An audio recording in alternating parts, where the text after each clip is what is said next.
We will call the meeting for a special meeting for City of Capitola, August 11th to order.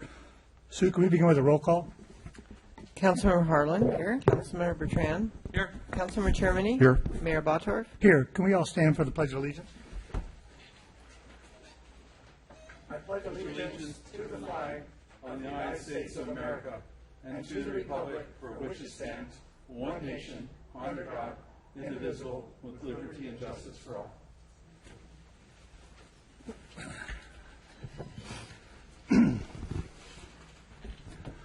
Mr. City Attorney, do we have a report on closed session, please? Yes, indeed, we do. There were two items on this evening's closed session agenda. First, Friends of Monterey Park versus the City of Capitola is a pending litigation item. For that matter, Mayor Bottorff and council members Harlan and Norton participated in the discussion and gave direction to legal counsel, but there was no reportable action.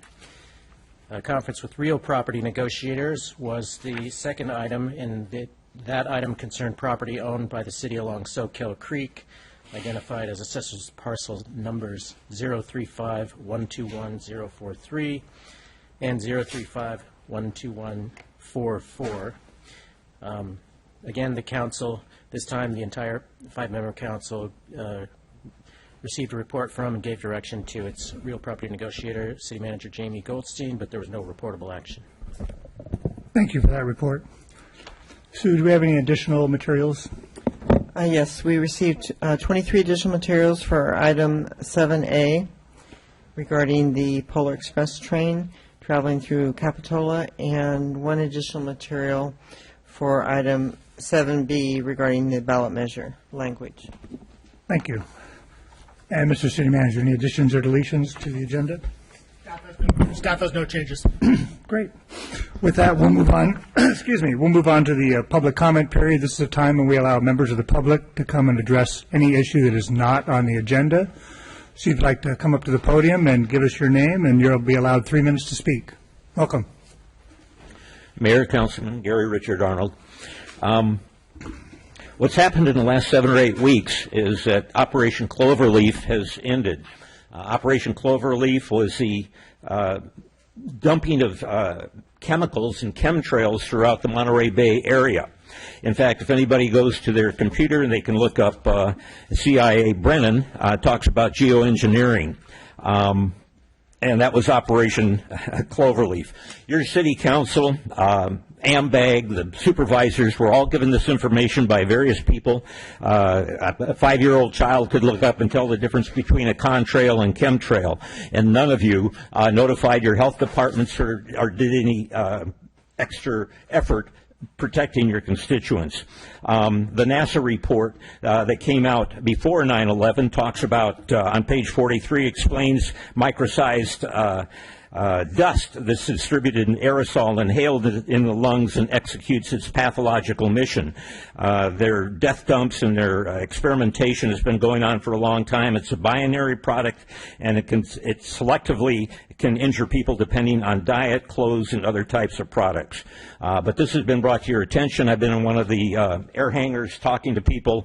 They acknowledged Operation Cloverleaf, but they said they could not admit it, so I could not out them. Also, what I've seen incredibly terrible is that the people running for supervisor out and out lie, just like the Congressman Sam Farr. He's caught on videotape 3 different times saying he never heard of Agenda 21. Yet we have him introducing Agenda 21. It's a United Nations program, and it works through an outfit called ICLEI, which is a front for the UN and the World Bank. AMBAG, 1/3 of its operation is funded by ICLEI. The person that started ICLEI was a man by the name of Judd Brugman. He formed that together with Philip Jessup. Philip Jessup's father was involved in KGB work. Jed Brugman, he says he conceived and founded worldwide local Agenda 21. It's not local at all. People are being taken advantage of. These are pre-made laws in which your city managers and your county administrative officers pass on to you, and you rubber stamp it under the name of climate change or the environment. This guy says it's now endorsed in 178 countries.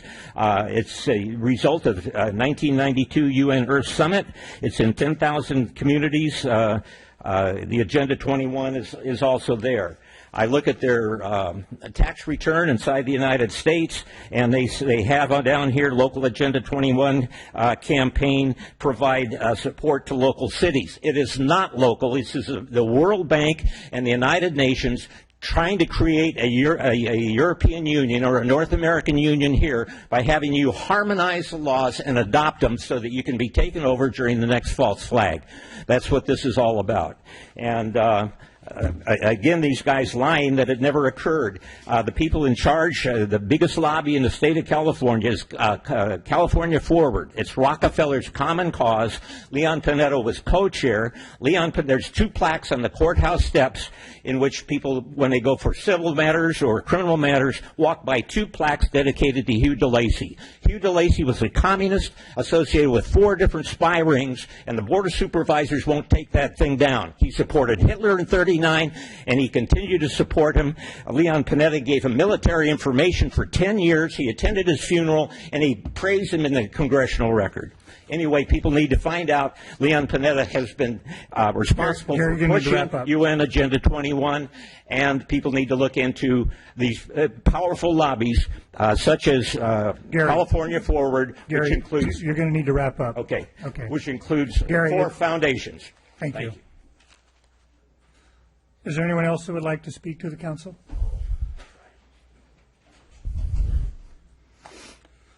Hi, all. I'm Laura Malia. I live right around here. And What's your first name, please? Laura. Laura. Thank you, Laura. Yep. I'm here because last week there was a meeting about the proposed cell phone tower. I started looking into it. Look, I know all this stuff sounds crazy. Like, it's really, if you look into it and do the research, watch documentaries. There's a really good one called Thrive by a local guy named Foster Gamble. It puts all the pieces together. It's your responsibility. You can't trust the mass media. These companies are so powerful, and they've bought the mass media, and so you can't. You've got to go outside that to get your sources of information these days. And you know, we say the Pledge of Allegiance, liberty and justice for all. Well, you know, I'm about that too. We're all on the same team here. We're all people or humanity. We are need to fight against these corporations together if we're going to have a future, because this is getting serious. We're running out of time. And what he's saying about the chemtrails, that's all true. Cat is out of the bag. All you got to do is look at the information. This is for real. I went to an awareness event about it last week in Reading, put on by Dane Widgington of Geoengineering Watch, and people are unaware of the dangers, and they're being lied to and deceived. And of course, there's not more public outrage because people don't know about this stuff. You know, we're like, really, it's up to, you know, people like you guys to alert the public. That's your job, and I urge you, please. Thank you. Thank you, Laura. Appreciate that.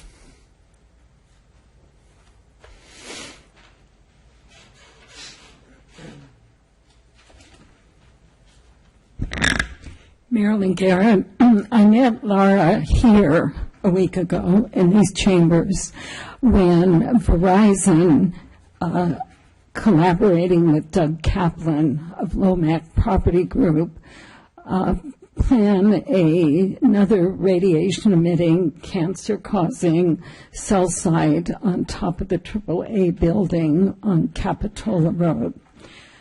I did present Doug Kaplan, who I knew from when he was on the Pajaro Valley School Board, and I was a teacher in the district, a week before this hearing, data on the adverse health effects, the surveillance nature, the violation of our rights, and lent him a documentary you've seen, Take Back Your Power, and also Public Exposure, DNA, Democracy and the Wireless Revolution. He did come to the meeting a week ago, told me he hadn't viewed the documentaries. Now, I have this book I think of a lot. Toxic Sludge is Good for You. Lies, Damn Lies in the Public Relations Industry. And I think toxic radiation is good for you. Lies, damn lies. You look at the documentation of the independent scientists, bioinitiative.org or EMF Safety Network or local experts like Dr. Carl Merritt, and you see the evidence of the biological harm to the bees as well, causes functional impairment, these frequencies. And the World Health Organization categorizes this wireless microwave radiation as causing cancer in the same category as lead and DDT and benzene. How many people do you know who have cancer? They estimate 1 out of 2 men will contract cancer in their lifetime, 1 out of 3 women. This is not normal. Also, as a retired public school teacher, and you hear a lot now about schools and bullying, kids that bully other kids. Well, what is a bully? They harm other kids, they force other kids to do things, they frighten them, might beat them up. And I think Verizon suing the city of Capitola, trying to have minimal setbacks from these radiation-emitting sites. We have bullying on the national level by corporations that are writing the laws, ruling, dictating. When you have that, it is impossible to have a functioning democracy. It's like puppets and puppeteers. The puppet masters are the ones pulling the strings and forcing things to happen. And we should be doing everything in our power to resist this known harm. And there's no choice. Verizon, Doug Kaplan, they're forcing radiation on all the neighbors, additional radiation without their informed consent. This is outrageous. Thank you, Marilyn, for your comments. Is there anyone else that would like to address the council? Seeing none, we'll go ahead and close the public comment period. That'll bring us to general government public hearing. First on our agenda is a public hearing, Santa Cruz County Regional Transportation request for a Polar Express train to travel through Capitola. Are we doing council comments, council announcements? It's a special meeting. Okay. Maybe at the end. At the end, we'll do some, okay? That's fine. Mr. Mayor, members of the council, this evening tonight we have a presentation from Representatives the Rtc. I know we have George Tondero here, who I think is going to introduce this item and present a little bit of information. So, George. Good evening, council members. I didn't realize this was a public hearing. One correction to the staff report. RTC is not operating these trains. The railroad operator, Iowa Pacific Holdings, and their local company called Monterey, Santa Cruz and Monterey Bay Railway plans to operate the trains. This is sort of the result of a discussion that started last week at the RTC, and it was felt that your community needed to get a little more information on this before it's brought back to the RTC to make a final decision. So they deferred their decision, and they will take it up again at their next meeting, which will actually be next a week from today. So I'd like to introduce Kevin Busaith from Iowa Pacific, and he's going to do a very short presentation to you and then answer any questions you might have. Thank you, George. Thank you, members of the council. I appreciate the opportunity to give you a little background on Polar Express. If any of you have children or grandchildren who've read the book or seen the movie, you'll be able to relate to this a little bit better. Do I work this? Shall I hold up the book? Yes, we got the book. Exhibit A. Exhibit A. How do I advance? Just click or space bar. Okay. As I said, it's based on the book, which subsequently became a movie. We, after several years of effort, managed to obtain a license to do this in Santa Cruz. We were too close to an existing franchise in Sacramento to be able to do it the first few years, but we finally got Warner Brothers to go along with a variance. So we're looking forward to doing it in Santa Cruz this year. We do have a lot of experience in this. We're the largest operator with events throughout the country. We have new events in Massachusetts this year and hopefully Santa Cruz. We handled, in total for our Polar Express events, over 250,000 passengers in 2015. And Warner Brothers, as you will know from the book, there is a North Pole set, and Warner Brothers has rated ours as the best in the industry. It's a very simple concept, but Warner Brothers has very strict criteria for doing this. The train runs to the North Pole, where Santa Claus gets on and comes back. The whole experience takes about an hour. Going out, everyone on the train is served hot chocolate and cookies. The story is narrated. The staff, as in the movie, sings and dances. At the North Pole, Santa and the elves. In reality, a whole bunch of Santas and a whole bunch of elves get on the train because it's too long a train for one Santa to work. And on the way back, Santa greets all the children, and every child gets the first gift of Christmas, which from the book and the movie is a sleigh bell. As I mentioned, Warner Brothers, because we were too close to Sacramento, would not give us a Polar Express franchise. We developed an in-house event. We operated that for the past couple of years. We have discovered Polar Express has a hugely greater drawing power. There is value to the franchise, despite the hefty Warner Brothers royalty we have to pay. Just as an example, last year we operated 4 of our in-house events called Train to Christmastown, which attracted an average of less than 5,000 passengers each. We operated 7 Polar Express events, which attracted an average of 36,000 passengers each. So you can see why we're kind of excited about having Polar Express in Santa Cruz. We're also relocating the event, or want to relocate the event, from Watsonville to Santa Cruz. People in Watsonville were great, but Watsonville does have some distinct advantages. Everyone in Northern California knows where Santa Cruz is. By locating it adjacent to the boardwalk, we have ample parking available, paved, lighted parking, and everyone pretty much knows where the boardwalk is, and if they don't know, it's well signed. We're also cooperating. Oops.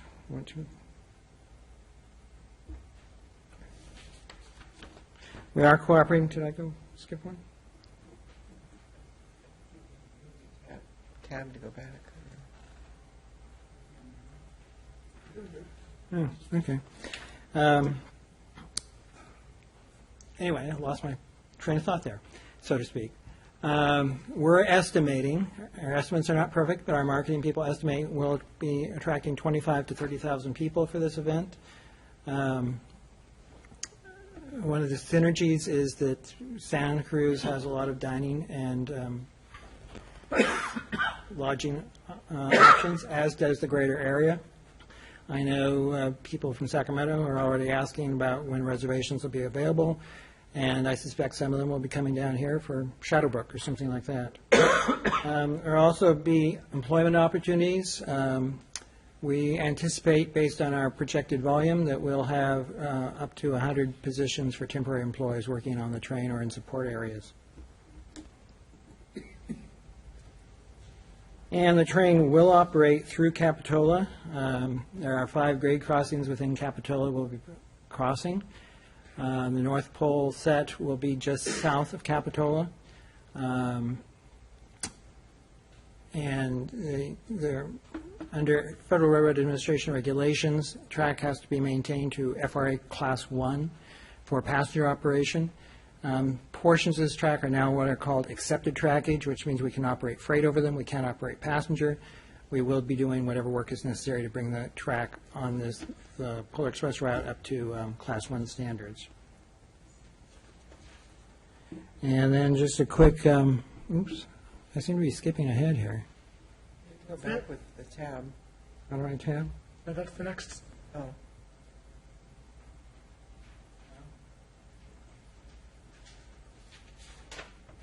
Anyway, technical issues aside, we are really excited about this. We do realize There will be some noise involved.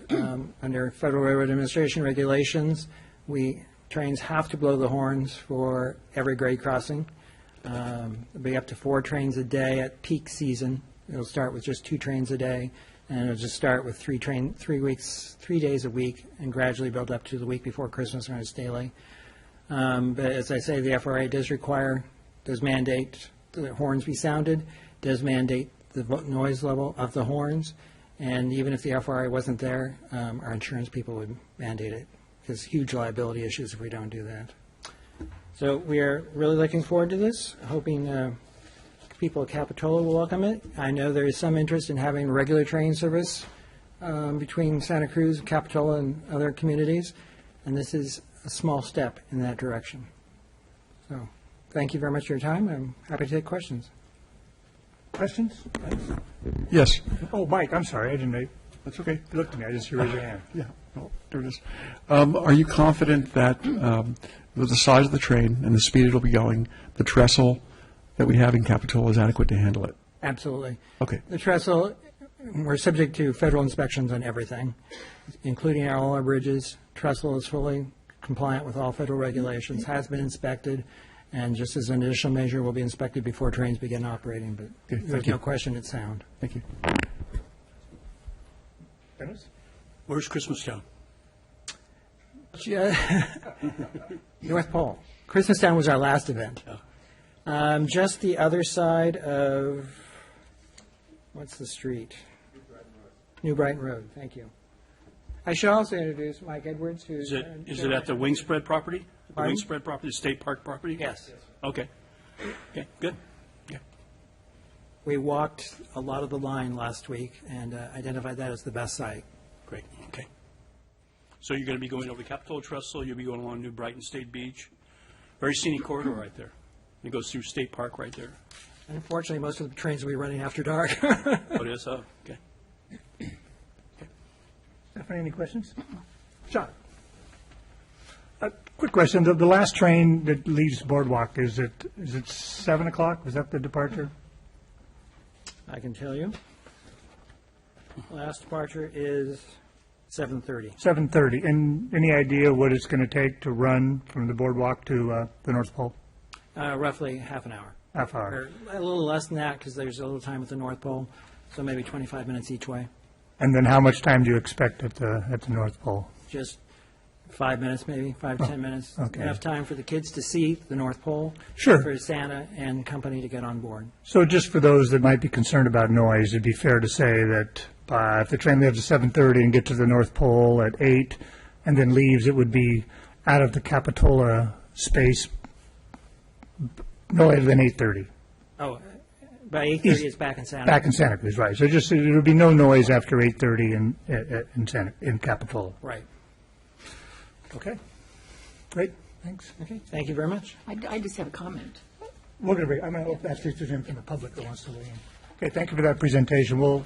Any other questions, we'll bring it back. Is there anybody from the public that would like to address? Please come up and tell us your name.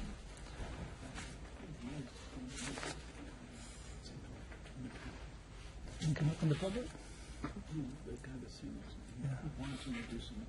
Hi, everyone. Thank you for your service, taking care of Capitola. My name is Judith Kinst. I live in Capitola, and I have a lot of concerns about this train. I wrote an email in. This is part of the larger idea of a train running through Capitola, but specifically to this train, this will be, as he said, the first step in the direction, a small step toward the overall aim of having a train through Capitola. I'm concerned about the noise. I'm concerned about the environment. I'm concerned about the dirt. I'm concerned about shaking buildings, but mostly I'm concerned about the quality of life here in Capitola and what we have. This whole event changes the quality of our neighborhoods. My parents had a home in Napa for many years. I enjoyed riding the wine train. This is very similar to the wine train, and I saw what happened to the neighborhoods in Napa when they started running the wine train through. It destroys neighborhoods. Kids can't cross. It's dangerous. There's noise. it really changes things. So I would really urge you to stop this in its tracks right now, so to speak, and not do this. Okay? Thank you for those comments.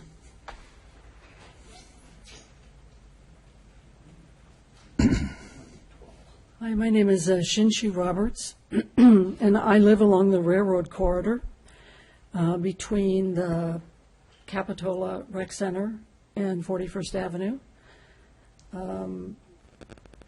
The trains that have come through in the past, they're full-size trains. They're really big. They're really noisy. There's a lot of whistle noise because there are many intersections along there.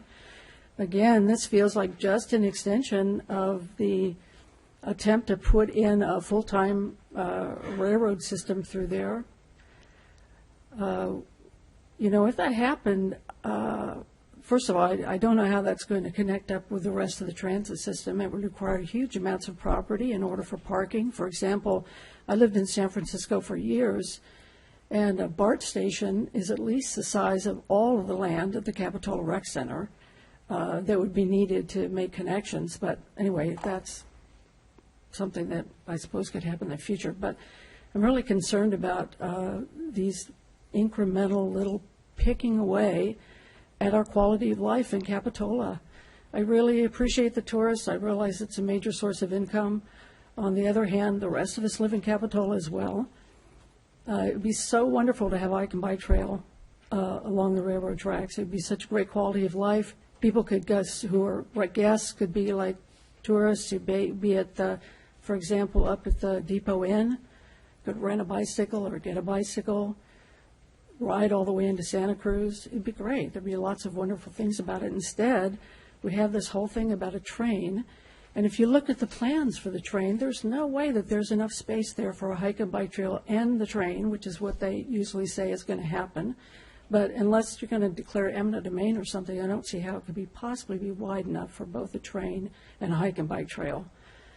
Anyway, this just seems very distressing to me. And I wrote an email. I got a response from, I think, Stephanie, from you. And you said that it was a fait accompli, that you had no control over whether or not this was going to happen. So I hope that going forward, anytime that you have the opportunity to put in your 2 cents and actually have some impact into this, that you will do that. So thank you very much.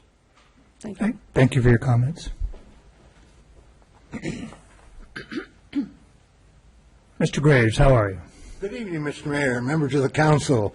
I had the pleasure to serve on the Regional Transportation Commission when, in fact, we saw this first presentation of the to train to the North Pole. And I've lived here in this town for 50 years. Before living here, I was born in Santa Cruz. And when I moved away from the area, I enjoyed the Suntan Special. Most of you won't know what that was, but it was a train that came, afforded me the opportunity to get to the boardwalk and the rest of it. I live approximately a block from the railroad tracks. Most of you know where I live, across the street here at 420 Riverview Avenue. I have never been offended by the trains when it was freight, when they've hauled all the empty tanker cars to the North Coast a few months ago. Nobody even noticed it. As far as the signal crossing at Park Avenue, sure, they have to blow the horn. But when I was a kid, we used to go up and put pennies on the railroad track. It's probably illegal, but, the pennies would get real big, and it was fun to keep a penny that was the size of a nickel. I hope you will support this train to Santa Cruz and Capitola. I think it's wonderful for the children. I do not believe that the train is anyway going to be detrimental to the citizens of Capitola. Thank you for your time. Thank you, Mr. Graves. Hello, Kristen. Hello. Good evening, Mayor Bottorff, members of the council. My name is Kristen Peterson. I live up on Depot Hill, close to the railroad tracks, and I would like to take this opportunity to express a concern and also to pose a question about this proposal to have the Polar Express to come through Capitola. One of my concerns is not necessarily just the noise, but the frequency of the noise. If I'm understanding correctly, the horn will need to be sounded at every intersection that it crosses, the 5 intersections that it crosses, which means that 2 trips a day, 5 soundings of the horn coming in and going out. 2 trips a day, we will hear that horn 20 times a day. And once we hit 4 trips a day, we'll hear that horn 40 times a day. And that is a concern that I have regarding this project. A question I have is in regard to the traffic impact that we may feel here in Capitola with the railroad arms coming down, especially at this time of day, as I understand, between 5:30 and 8:30, when people are often using city streets to avoid the traffic that's already on Highway 1. So these are my concerns, and that is my question. I thank you for your time. Thank you, Kristen. Appreciate that. Anybody else like to come and make a comment? I'm going to go ahead and close the public hearing process. I just have one question I'd like to ask before I open it up. Mr. Dondero, can you come back up real quick for a quick question? I know the RTC, not the RTC, Iowa Pacific has a lease to use to run trains on the trail. How long is that lease, and how long is that good for? It's an operating agreement. They have a 10-year agreement with RTC that started in October of 2012, so till 2022 is how long it's good for. However, they also own the freight easement, which is under federal jurisdiction to run freight trains on the entire line, and that does not have a sunset. Okay, great. Thank you for the clarification. Okay, I'll bring it back for discussion.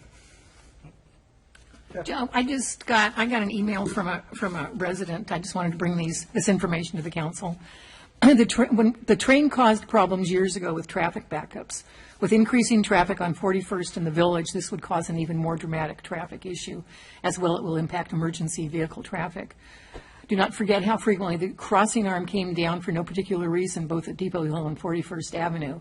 I remember having to hold up the guard arms to allow traffic to pass. When the city crew tied up the arms, the train company said that action was illegal, but they never responded in a timely fashion to correct the failure.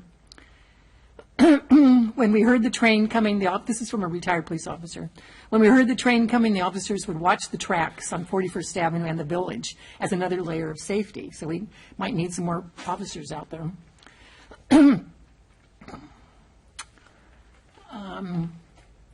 I recall the train would blow its horn loud and long in random sequences as it approached controlled intersections. Good luck. So just a little cautious. If you're all prepared and we're all prepared, let's try it and see. But if it's loud and noisy, we're going to get a lot of people saying that don't do that again. And it's too bad because, it is a really, really fun thing, but it's in urban, heavily used urban corridor at commute hours, during commute hours. So I'm happy to try it and see, but, we had a lot of emails from residents that don't want it. They don't want that noise. They don't want all that rumbling. If there was something small and quiet, that would be perfect, but. Dennis? I'm going to steal a quote from Sarah Palin. I can see the trestle from my front porch.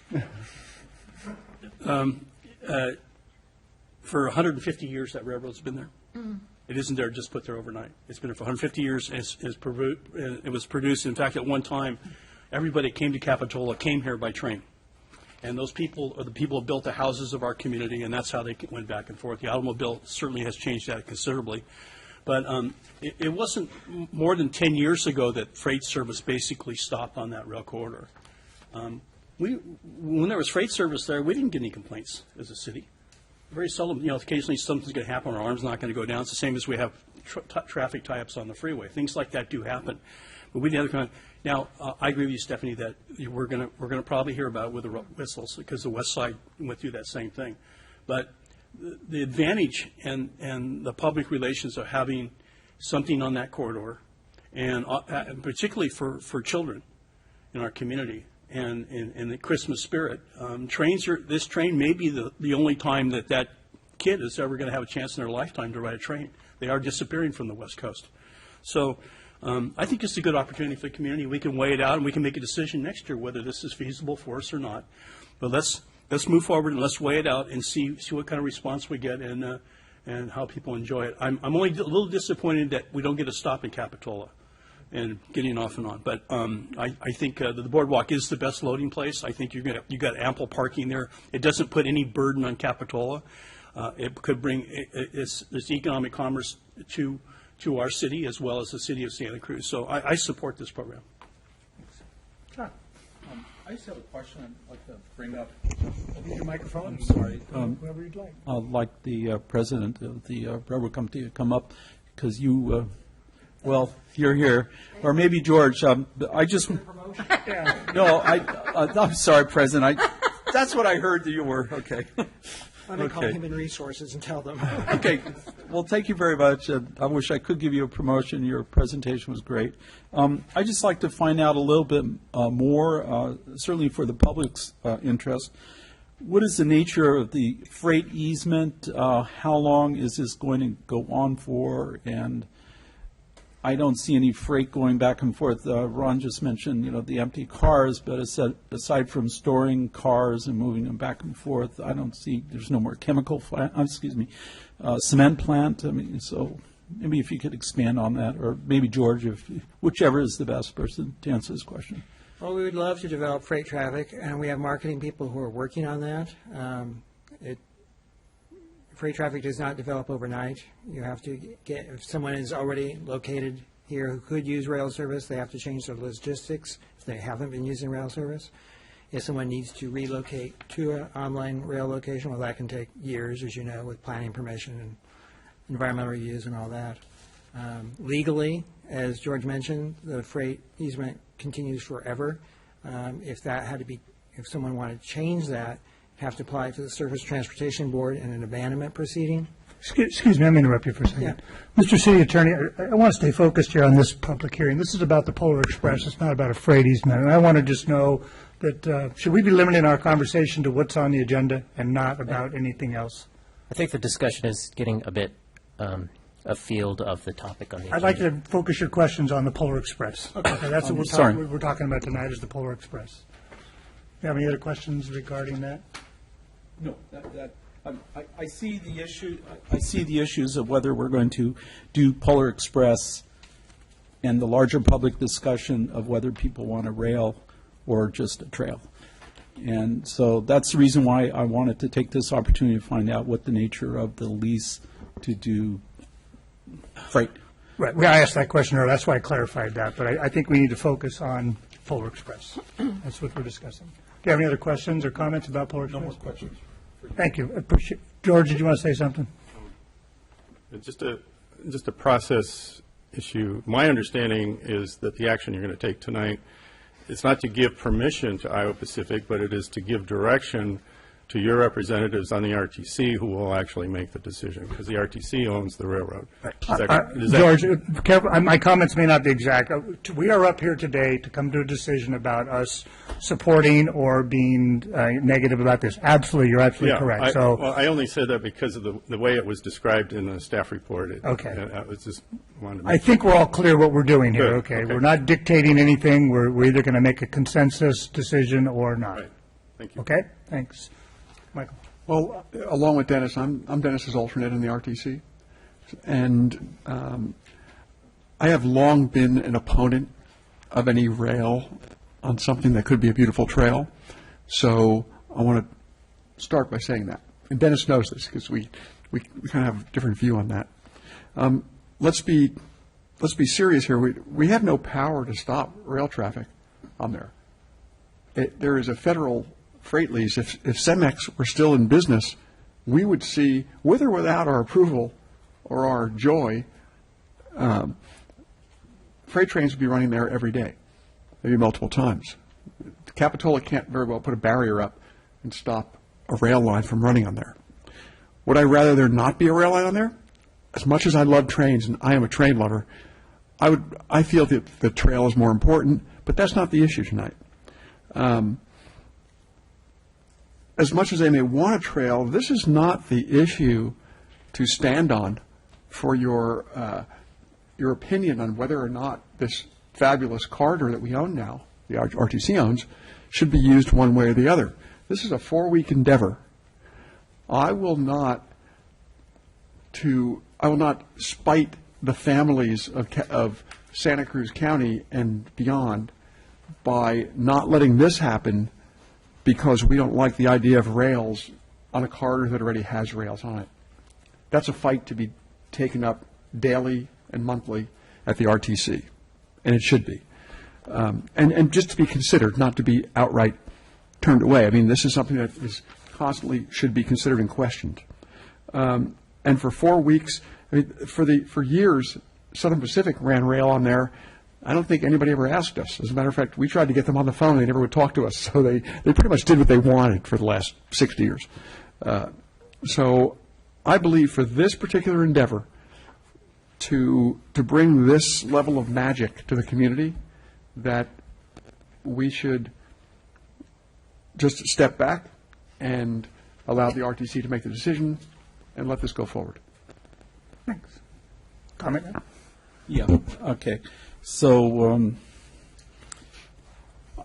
as the mayor pointed out, it's not a discussion about the nature of the lease or anything like that. But the reason why I brought it up is slightly echoed by what Mike Tremini talked about. So I did go around and talk to neighbors along the rail and neighbors in different parts of the city here, and I got a whole variety of comments, and a lot of them were reflected in the emails that we received. I asked people to send in emails. Some of the emails may come because of that action. And it is true that a lot of people are going to take a stance on this because largely Capitola does not want a rail through the city. We've had an event, Vision Capitola. You need to focus on the Polar Express. This is not the forum for us because it's not on the agenda. Okay. We can't. It's not on the agenda, and we've had some speak about it. But people are largely influenced by that decision. So a lot of people are concerned about the noise. We've already had a lot of comments about that. But I talked to a lot of people that brought their kids, and I actually met a kid who went last time, I guess last year, and it was like her eyes lit up. So I agree with Mike. You know, in one sense, as adults, we have to step back and say, sometimes we do things for kids. They're not as concerned about the noise. They don't even pay attention to it. They're not driving cars. They're not even concerned that somehow they didn't get somewhere because there was a rush. They're just thinking, oh, I'm in the car, and whatever they're doing in the car doesn't matter. But they do remember North Pole. So I like this idea. And as adults, sometimes we have to put up with a few things because kids matter. Thank you. Thank you for those comments. Just a couple comments. I want to make it clear how we ended up here, first of all. This proposal by Iowa Pacific, who obviously has the lease on the railway, was brought to the RTC at the last meeting. At that meeting, Councilman Norton and myself were unaware of this proposal prior to the agenda, along with the city manager. And at that time, I felt that there should have been more discussion prior to this event for the citizens of Capitola to at least be aware, because that's my number one point here, is the awareness that needed to take place about what might be happening. So Councilman Norton and myself, we solicited the RTC, and we said we'd like to postpone this decision until we can bring it back and have some discussion to let the citizens of Capitola be informed about what was happening and to let the city council at least weigh in about their concerns. So we checked the box on awareness, which was my first priority. Second is the safety. You know, the safety, as Councilman Termini brought up, you know, the train does not run through here for a long time. So, you know, the question has to be asked is it still safe to run the train through here? And I'm sure, along with the Class 1 upgrading of the rail, that you're going to be checking the crossings to make sure everything's operational. I mean, I'm sure it's in your best interest to have this work. So, you know, safety is our number two concern. And number three is, as has been mentioned by at least 4 people here, you know, this is a commitment. We have a lease with Iowa Pacific. They're a good partner. They have not done anything negative that I'm aware of, you know, while they've run the train. So They've tried it in Watsonville, they tried it in Santa Cruz, and they're going to try it here. So with that, I see that this is, I just want to clarify that the term come up, it's actually 5 weeks, I believe, what it is. And I'm not sure of the, I know the days fluctuate. I think Monday and Tuesday are dark, and then Wednesday and Thursday a little bit more intense, and then the weekend is the maximum route. But from what I understand, we're not going to see a train in Capitola till at least about 1:30 at the earliest, and we're not going to hear them in Capitola after 8:30. So I want to look at this as a positive event. If it turns out after December 23rd when it ends that it's not a positive event, I'm sure we'll be hearing more letters than we did now, and we'll take it to heart. So I'm ready for a motion if there is one. Just one last comment. My brings back a lot of memories. My last conversation with a representative from the train company was when they were running trains at 2 and 3 in the morning, and I think they were blowing their horn at Park Avenue, and the folks up on Depot Hill said, could you please ask them to please stop that? So I called up the fellow and said, could you please stop those 3 a.m. runs? And he said, nope. He said, we got it right away, and we'll run them whenever we want. And we had tried contacting them. But this is a new day. Hopefully we'll have a great relationship. All the arms will be working. Hopefully we can handle it public safety-wise at those intersections. Hopefully we'll have enough observation of those that we can keep traffic moving smoothly, and there's not going to be long backup lines. I say move that we support the Polar Express. That was a motion to approve the Polar Express? Yep. Well, not to approve the Polar Express. To support. The motion is to direct our representatives on the RTC to support the Polar Express. Capitol. Do you agree with that? Yes. I will second that. Any other discussion? All in favor? Aye. Opposed? That motion carries unanimously. Thank you, gentlemen. I heard you loud and clear. Yeah. Good luck with the train.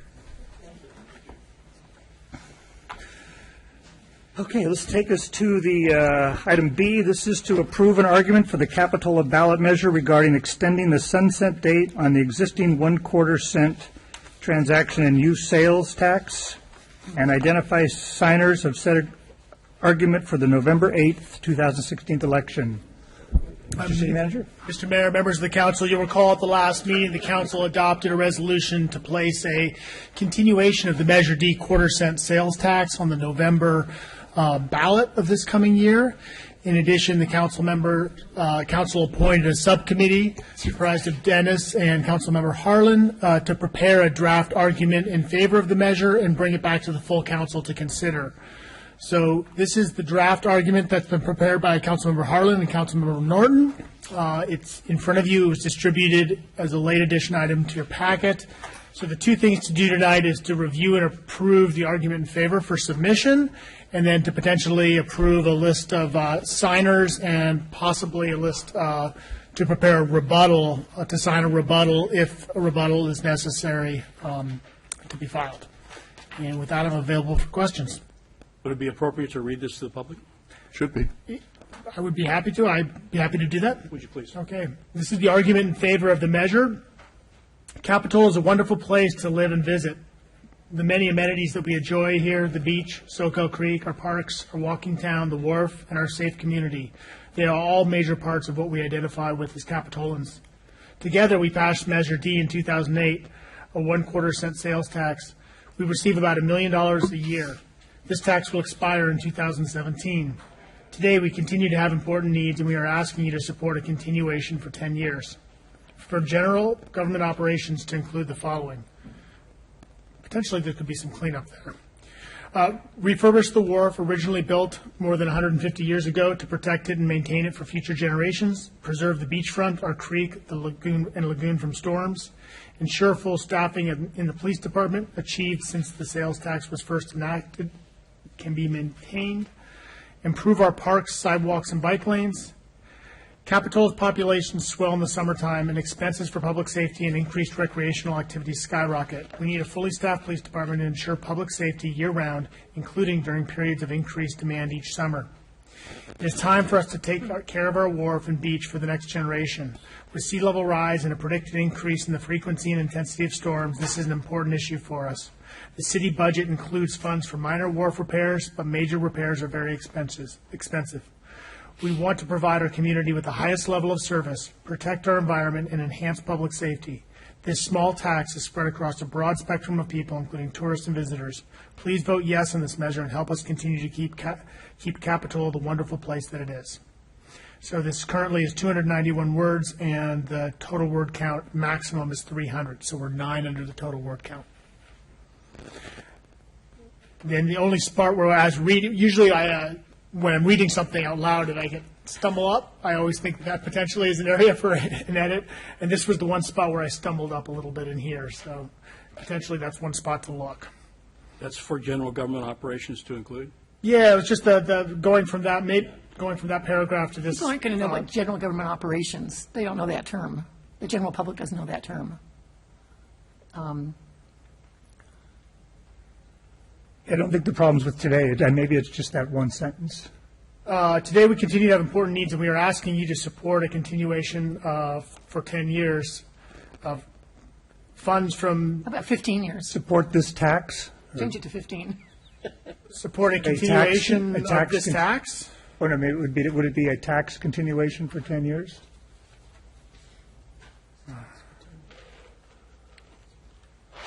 About. Okay. This tax will support the following: refurbish the wharf, preserve beachfront, ensure full staffing, and improve our parks.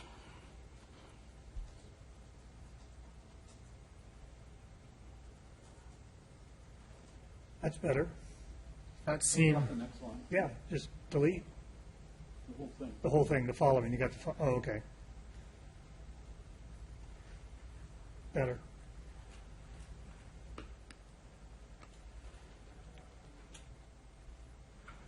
True. Together, we passed Measure D in 2008, a quarter-cent sales tax. We receive about $1 million a year. This tax will expire in 2016. Today, 2017. Today, we continue to have important needs, and we are asking you to support extending this tax for 10 years. Funds from this measure will support the following. Important projects. You can't say that that's the only thing they support. We can only say that these are some of the things that we're supporting. It has to be worded that this is a part of it, not all of it. Some of? I think we're this is the argument, and I think the ballot initiative itself makes it clear, and these are calling out things that it will support. I think you're probably clear. How many words is that? Are we okay? Yeah, we're less than we were before. Are we? Yeah, read that sentence again, James. Together, we passed Measure D in 2008, a quarter-cent sales tax. We receive about $1 million a year. That is a little funny there. This tax will expire in 2017. Today, we continue to have important needs, and we are asking you to support extending this tax for 10 years. Funds from this measure will support the following important projects. So we say the word support twice there quickly.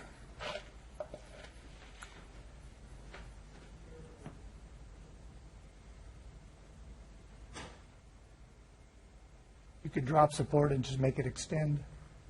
Yeah. Yeah. I believe we've extended the 300-word limit. Drop the word support and just make it extend. Take out the ing. Okay, hold on. I'm getting lost here. Okay. We are asking you to Extend. vote to extend? Yeah. Well, I'm worried about the words. I'm not sure. Sue just said you're 307, but I don't know if that actually counts the heading. Actually, if you do the word count, because I don't think I have everything you've done on my version here. Strikeouts. Yeah. And maybe accept track changes, and you'll get a Well, word it's count. not, It's not exact. give me a word count. Give me a word count. No, you're almost there. What's that there? Did you see it? Review. Word count. Left with the arrow down. To the right. The bottom left is the word count. 297. 297 looks like a good number. All right, should we try it again? No, I think it should be help. It should be help support. You're not relying on that money just for that. So it should be, this measure will help support the following projects. One word, you can have it. Add one word? Okay. Add one word. Right. Just can't have the last word. What if we said, together we passed Measure D in 2008, a quarter-cent sales tax, which generates about $1 million a year? Sure. Sure.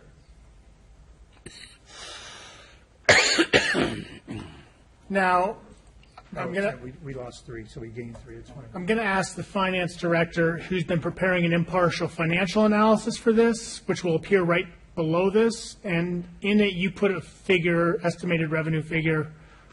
What was that figure? 1 point. Yeah. So for consistency's sake, I might recommend saying 1.1 so it's consistent with the finance director's. Should be accurate. How about getting rid of that comma there? Sure. You want to do the word count again? Sure. Should be there. You don't have to do the header, Jane? No, it doesn't include the title. Okay. Doesn't include the title. 298. Want to put thank you at the end? No. Thank you, thank you. You can delete the title momentarily just to get the total word count. Oh, I just highlighted it. Oh, I see. All he highlighted was Oh, okay. 298. So Yeah, we're still, so, yeah, right, We're with- still 2 under, You're 2 under. which is fine. Should we start at the top again, or how's everyone feeling? Well, do they use the word count that's on the computer, or do they use a different kind of word count? Because I know they don't count certain If words. it's a like a proper name, it's just one word. Like SoCal Union Do you School think that District that's an is one. accurate count that you're getting Yes. from the computer? Is it the same word count that they use? We'll No. be We slightly actually less. count it It's word pretty for close. It'll be word. less. If it's Proper anything, nouns it'll are be one less. word. It would be less, if anything. Right. We're not over. Right, okay. I just don't think there's anything we've omitted, so I don't think we need to add unless it may feel I like the thank you. Can you go to the third paragraph from the end, the last sentence of that paragraph? The city budget includes funds for minor repairs, wharf repairs, but major repairs are very expensive. Seems to me weak doesn't make a case. I just want to see what other people think. I'm sorry, about what was that? It seems to be weak doesn't make the case. If you want to suggest some other words, that's fine. No, I'm at a loss here, but, basically, our budget is not set. We don't have the budget. Well, we don't want to say to people, we need this, and they're going to say, well, how come you haven't been saving for it? So when I put that sentence in, I wanted to show them, yes, we are saving for it. We do have some money. We do have an account, but we need a lot more. We got to be careful here not to get too wordy. It's worse when you make it so wordy that people don't read it. I agree. I don't think we should add anything in there.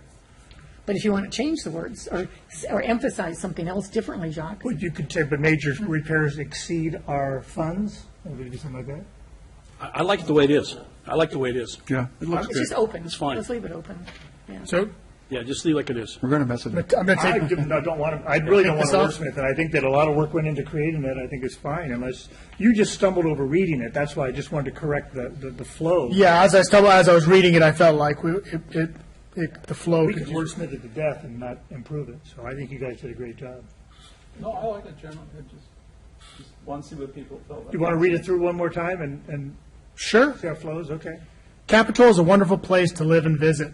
The many amenities that we enjoy here, the beach, SoCal Creek, our parks, our walking town, the wharf, and our safe community, they are all major parts of what we identify with as Capitolans. Together, we passed Measure D in 2008, a quarter-cent sales tax, which generates about $1.1 million a year. This tax will expire in 2017. Today, we continue to have important needs, and we are asking you to vote to extend this tax for 10 years.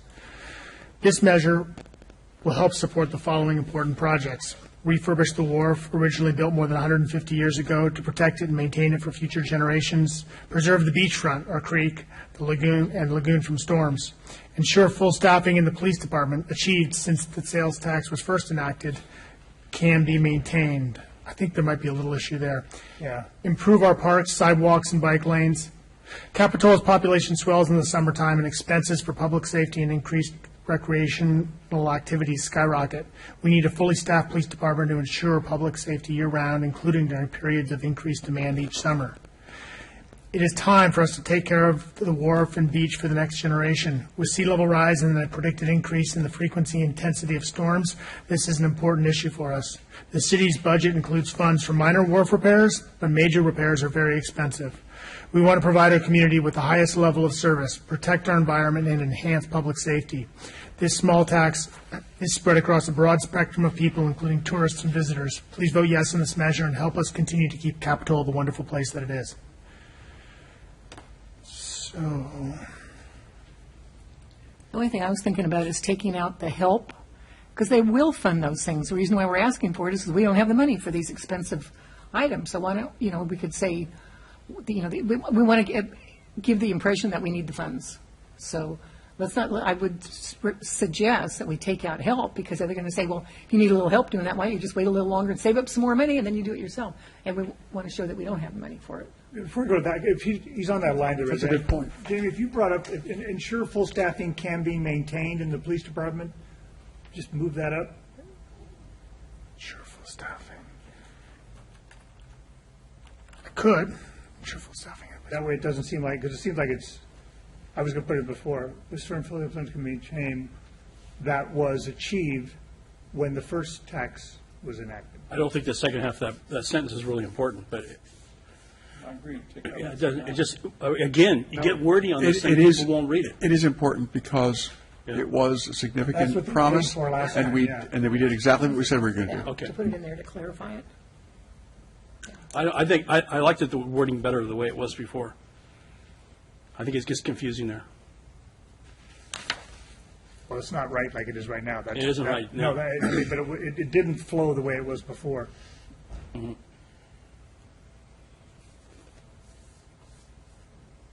You want me to read the way it was before, Jamie? This is the way it was That's the way before. before, that's Yeah. originally, but the can be maintained is in the wrong place. Can be maintained should be right after the word staffing. Try that out. Then you have to rework the last part of it. How about just maintain full staffing? So ensure full staffing can be maintained in the police department, Which was achieved which was achieved since the first. when the first when the sales tax was first enacted. At the same level. No, you don't need it at the same level. It's Yes, I know. What if I started from scratch and see what I got? What, the original, you want the original language? I can get this is the original language right here. This is where we started this evening. Okay, let's just leave it unless anybody has any other. Well, it doesn't flow. I mean, it's. Ensure full staffing in the police department achieved since sales tax was first enacted can be maintained. It's a little awkward, but. It is awkward, yeah.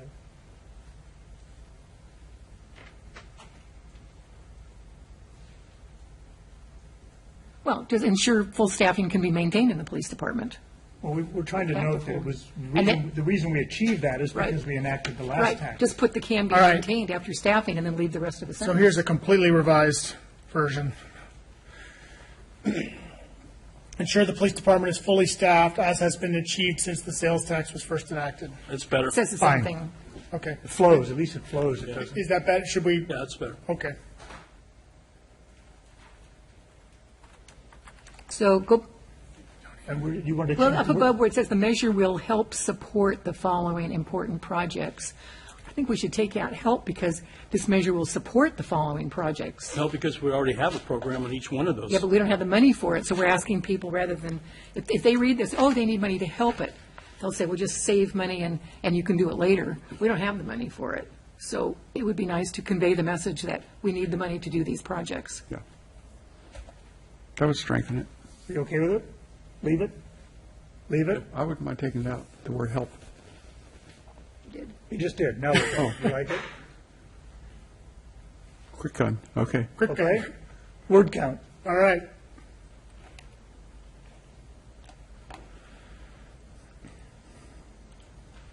$297. You can get a thank you in at the end. Okay. Thank you. Did you want thank you? We can make anything you- else bold if you want to make I was anything else kidding. bold. Would you guys send, would you send us a copy of that tonight or tomorrow morning? Yeah. Okay. Okay. Thank you. Is this it? Yep. Any other comments? Is there anybody from the public that would like to come up and offer some suggestions to this measure or comments? You have to be brave of heart. Very brave. Okay, we'll close the public comment, bring it back. Councilman Termini. So, and Stephanie could probably echo this. We've sat up here many times for tax measures. And this particular one was put in place to help us pay off the pension obligation bond, which we did pay off, or we're going to in the next few months. And one more payment? And I'm very proud of that we did it, took the initiative, and paid our back pension to the state. If it were not a clear and present need for this, I wouldn't be supporting it. But there is. I saw everyone's face the night the engineer came up and gave us the report about the wharf, and I, myself, thought I was going to hear about $1 or $2 million. We develop it over the next few years. We get the wharf fixed. And then he says the words $5 to $7 million, and every one of us had the same look. We do not have the ability to get that much money together in a short period of time to make this happen. And I think without this measure, we may very well lose the wharf. And that would be just a tragedy in this community. I like the argument in favor, and I will move the staff recommendation. Second? Second. Any other comments? Well, wait. This is not really staff recommendation, is it? No, it's not staff recommendation. We're moving the resolution and approving the argument in favor. Sorry. I was stuck. Approving the language that we just agreed on. And the second was from Stephanie. You still okay with that? Yeah, second. Okay. Any other comments before we start? Yeah, with sea level rise and the fact that our wharf is low to the water level as it is, these funds were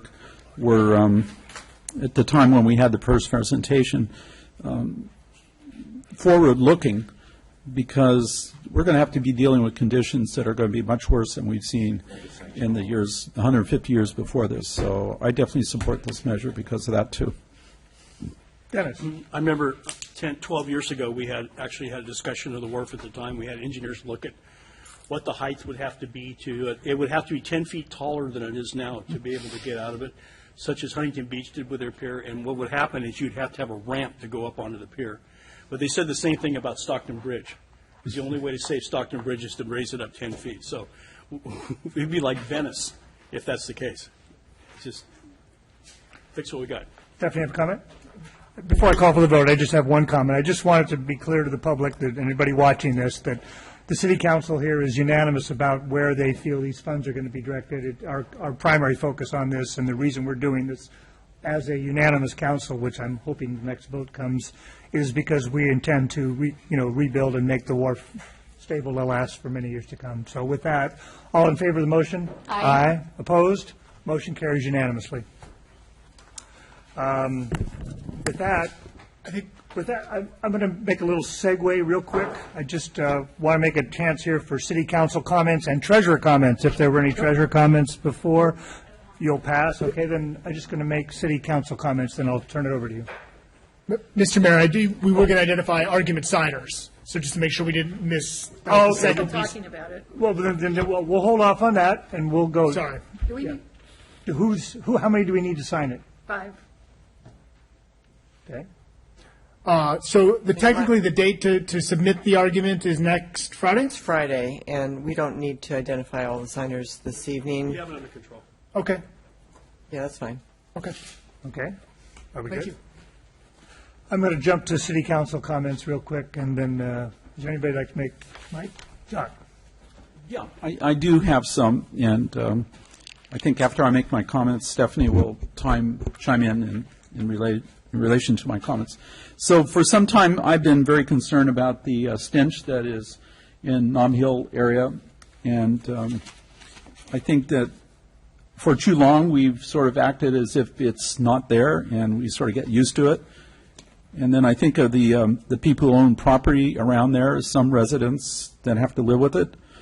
Also, I think of the developers that would like to step in and maybe develop that property, and the fact that we have a transfer station there that does not control the smell is, I believe, detrimental to any of their plans. So I've talked to Stephanie about this, who's our representative, and she's brought it up a couple of times. to the Sanitation Board. And to this date, since I've been here, almost 20 years now, nothing's been fixed. I know they did some work about a year ago, but that was more or less like a fan that sort of diluted the existing smell.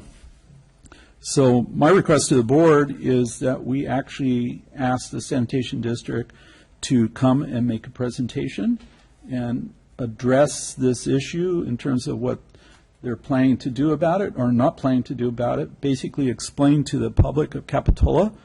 I think it's about time that we get an explanation from the sanitation district why we have to live with this stench and why the commercial businesses in that area have to live with it, and why do the customers who go to Nob Hill and all the other businesses have to live with it, and why are you holding this over our heads? And so that's a request of mine, that we actually get this agendized. Well, we can certainly do that, but staff are busy and so forth. The easy answer is they did put in some equipment some time ago, and they are going to be rebuilding that pump station, and they're hoping to hopefully get started next spring. So the problem is that they're going to be rebuilding it and doing a whole big project there. And so they're working on the engineering study of that right now. So that's the quick and easy answer. If you want somebody to come and say that, that's what they're going to say. If the board would like to do this, I think they deserve an explanation to the people of Capitola. And, it's been going on for a long time, and they've said for a long time that they're going to fix it. Ever since I've been here, they said they were going to fix it. Yeah. And I am aware that they did some work. And the pump station's on the list. They have a long list like our CIP list, and it's on the list, and they're just getting to it. Okay. So that's the problem. I mean, they would have loved to have done it 3 years ago, but they got a CIP list like ours, and we'd like to get to our stuff, ASAP also, but they've got a list of what they're doing, and they're kind of doing the best they can. So if we agree to agendize this, I'm going to ask them, why is our place on the CIP list so low? And it's directly affecting the people that live in that vicinity. It's directly affecting the commercial value of all the properties in there, not just along that corridor, but also across the street on Bay. I mean, this stuff drifts all over the place. So I think they're a public agency, and they have a responsibility to answer to the public. So I would like this to be agendized. That's fine. I mean, and it's not that we're low on their list. It's like our list. People could say that why are we low on our list? No, I understand it's that. the priorities that they have. And the Excuse me, I don't want to turn it into a discussion because it's not on our agenda, right now, so it's not appropriate right now. Mr. City Manager, can you make contact with the district and try to get an explanation, and then we can discuss it at the next mayor's agenda meeting, whether we need to have something on the agenda for that? I can do that. Okay. Any other comments? No, I mean, if you all are interested, it's a fascinating topic. It is, but we can't have an open discussion of something that's not on our Right. agenda, okay? That's just No, part of it. I just... You've made the request, and I'm going to meet with the city manager, and we're going to follow up on it. Okay. Dennis, any comments? Yes, I do. Of the accomplishments that this city's made since I've been on the council, I want to put that McGregor Park as one of the tops. It's been a fabulous addition to our community, and the enjoyment that our community's having with that thing is beyond me. And I want to thank our city manager. I want to thank our Public Works Department, Steve Jesberg. Too bad Steve's not here, and I will thank him personally for that. But this has been a great addition to our community, a good use of city property. Did you want to take this opportunity to follow up on the event this weekend? What is the event this weekend? Grand opening of the pump track. Grand opening. Grand opening. Grand opening of the 11 o'clock on Saturday. pump track 11 Down to see the kids go off. The final phase of the three-phase park. So That's right. thank you for bringing that up. Stephanie, yes. We got an email from someone asking about bed and breakfasts and whether they need to be ADA accessible. So I asked our building department, and we have, of course, California building codes, and then we have federal ADA requirements. And this is the answer to it. Place of lodging is subject to the requirements for accessibility when it is a public accommodation, as your typical hotel or motel is. In fact, both the ADA and the California Building Code define a place of public accommodation by listing the 12 applicable categories of facilities that are public accommodations, of which places of lodging are the first example. Such places of lodging are subject to the requirements for accessibility, except when a facility has no more than 5 rooms for rent and the owner actually lives there too. That exception would be exempt the typical places that I'm familiar with, which are renting through Airbnb or VRBO, et cetera. So just FYI, if they have no more than 5 and the owner lives there, they don't have to follow ADA requirements. But if they have more than that, then they do. The other thing is a letter to the Sanitation District to the Soquel Creek Water District. A year ago, we entered into an agreement, the Sanitation District entered into an agreement with Soquel Creek Water District to try to look at supplemental sources. Sanitation District has water, Water District needs it. So they are, this is the letter, Santa Cruz County Sanitation District is pleased to work with the Soquel District, who is developing a reliable supplemental water source to help replenish the critically overdraft Santa Cruz Mid-County groundwater basin. Since 2015, Sanitation District has worked with the Water District on providing information to support your groundwater replenishment feasibility study. In September, the two districts entered into a cooperative agreement to evaluate the purification of wastewater for improved resource management. We recognize the multiple benefits to the beneficial reuse of this valuable resource, including, 1, compliance with potential legislation.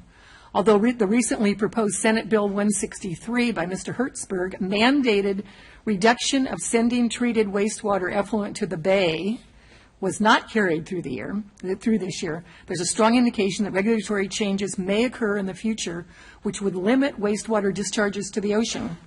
Legislators and regulators are embracing treated wastewater effluent as a resource rather than just disposing it. Number 2, promoting environmental stewardship and regional partnerships, reusing wastewater that would otherwise be discharged is a great thing. That's what that paragraph basically says. It's a wonderful thing. And then the third thing, replenishes and recharges the groundwater basin. Groundwater injection of purified recycled water can restore the critically overdraft basin that provides water to the Water District and to Sanitation District customers, and thousands of others that rely on groundwater as a source of supply. This injection will also stop seawater intrusion from moving farther inland, which can contaminate drinking water wells.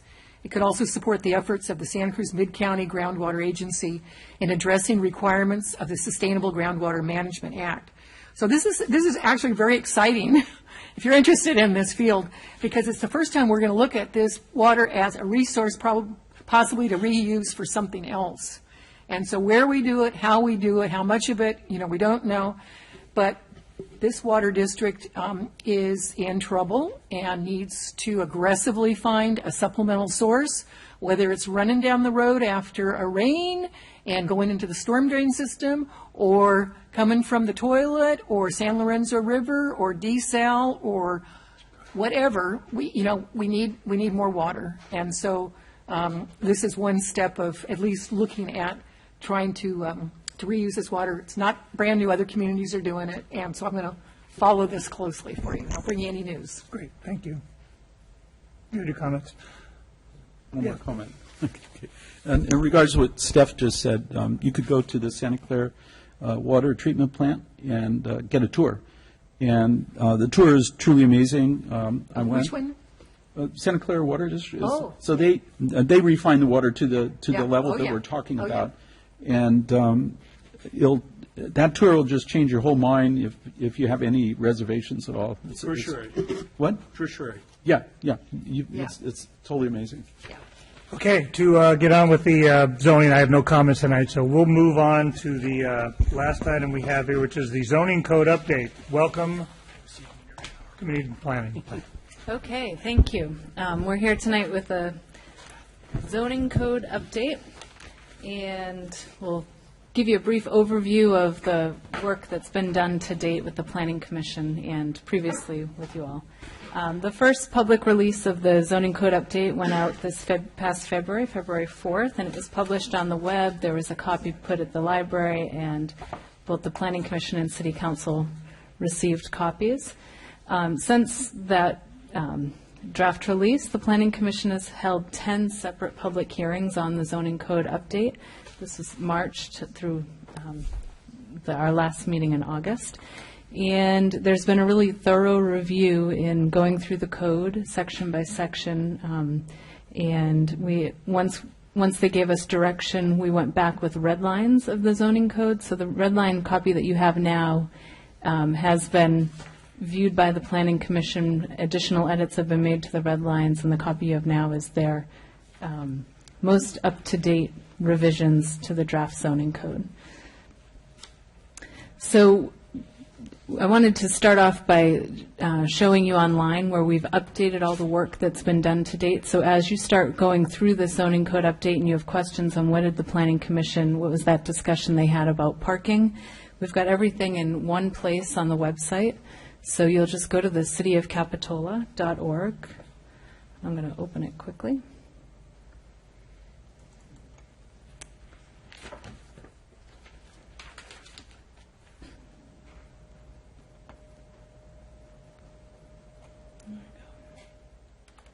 And under city government, you'll scroll down to community development. And under the what's new, under zoning code update, you just click on more. And this is our update page. We list what planning commission or city council meetings are coming up.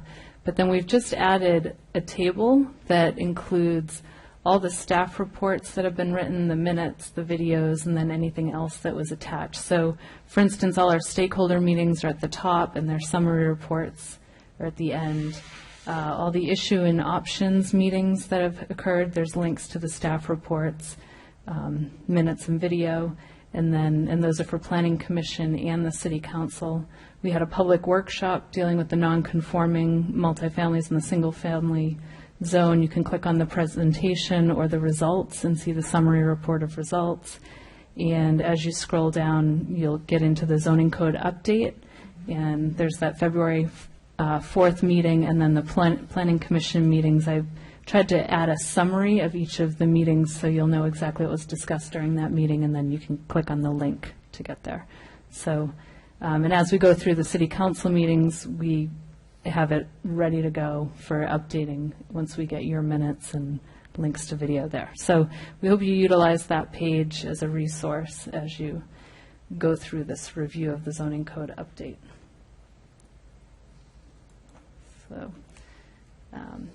So next I'll quickly go over how the zoning code is laid out. There's part 1 for enactment and applicability. There's 5 different parts to the zoning code. Part 1 is for enactment and applicability. It legally establishes a zoning code. There's rules for interpretation. It identifies the zoning districts and overlays, and then explains how it relates to the zoning map. Next, within Part 2 is the zoning district and overlay zones. This is where you find your land use regulations, what exactly is allowed or requires a conditional use permit within each zone. And then also within the land use regulations, it has additional regulations are referenced if they need to go to a different chapter of the code for additional regs. And each zone has its own development standards, so that is also found in Part 2 within the zoning districts, and that's the development regulations for all new development. Part 3 is the citywide standards, and these are standards that apply to all zones, such as height, setback, and floor area. Parking regulations are found in the citywide standards, historic preservation. Part 4 is permits and administration. So this section identifies how an applicant would go about getting an application and what review process is required, whether or not it needs an administrative review by staff or Planning Commission and City Council review. And then the 5th part of the zoning code is the glossary, and that's all the definitions. So tonight we'll start at Part 1. I handed out both Parts 1 and 2 for tonight's meeting. And after the meeting, I'll be collecting your information to add Parts 3 and 4 and get those back to you tomorrow. So we'll start with enactment and applicability. And as we go through this, I'll go kind of section by section like we did with the Planning Commission. I've created slides on the changes that have occurred from the old code to the new code and anything that the Planning Commission. I haven't added every single red line, but we'll go in order, and feel free to let me know if you'd like to stop in one spot and focus more on any modifications you'd like to make. So within this part one, I don't have many slides. It's just, when we went into part one, there were just minor red lines to do with capitalization of the word city or references to other sections of the code. So with that, I'll ask if you have any comments with that part one for enactment and applicability. Maybe. How far does part one go up to? It's Pardon me? It's 17 up through 17.12 zoning districts and maps. Got it. I have a question on 16-4, unless there's questions before that. Oh, so we'll get into 17. But part two begins with the residential zoning district, and that would be 16. So any questions on 17.04 through 17.08 or 17.12? And by page number, that's 12-3 is the last page of part one. Okay. 12? 12, page 12? 12-3. So the page numbers have the section of code first, and then a dash, and then the actual have page page number. 12. Yeah. It's down here, Stephanie. I don't have a page 12. You don't have that one? This is the handout. 12-1. I have the binder, and it starts at 16.1. Starts at 16.1. Oh, it's the section before that, so it's within that. It's page 041, 081, 012.1. Oh, Yeah. 012.1. Yeah. Okay, I'm sorry. Okay.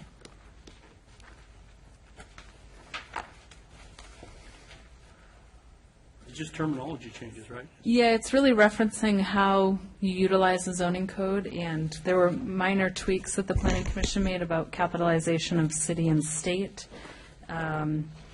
They wanted to add a reference within here, but it's really how this zoning code is applied. Are we all comfortable with the changes in the alphabet?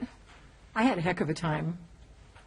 So I think you're referring to page 12-1. Well, just, we have to learn, we have to get change in our heads, now all the different zones. And so It's following a standard, like the zoning codes around the state or other cities, like local cities, have this designation change also?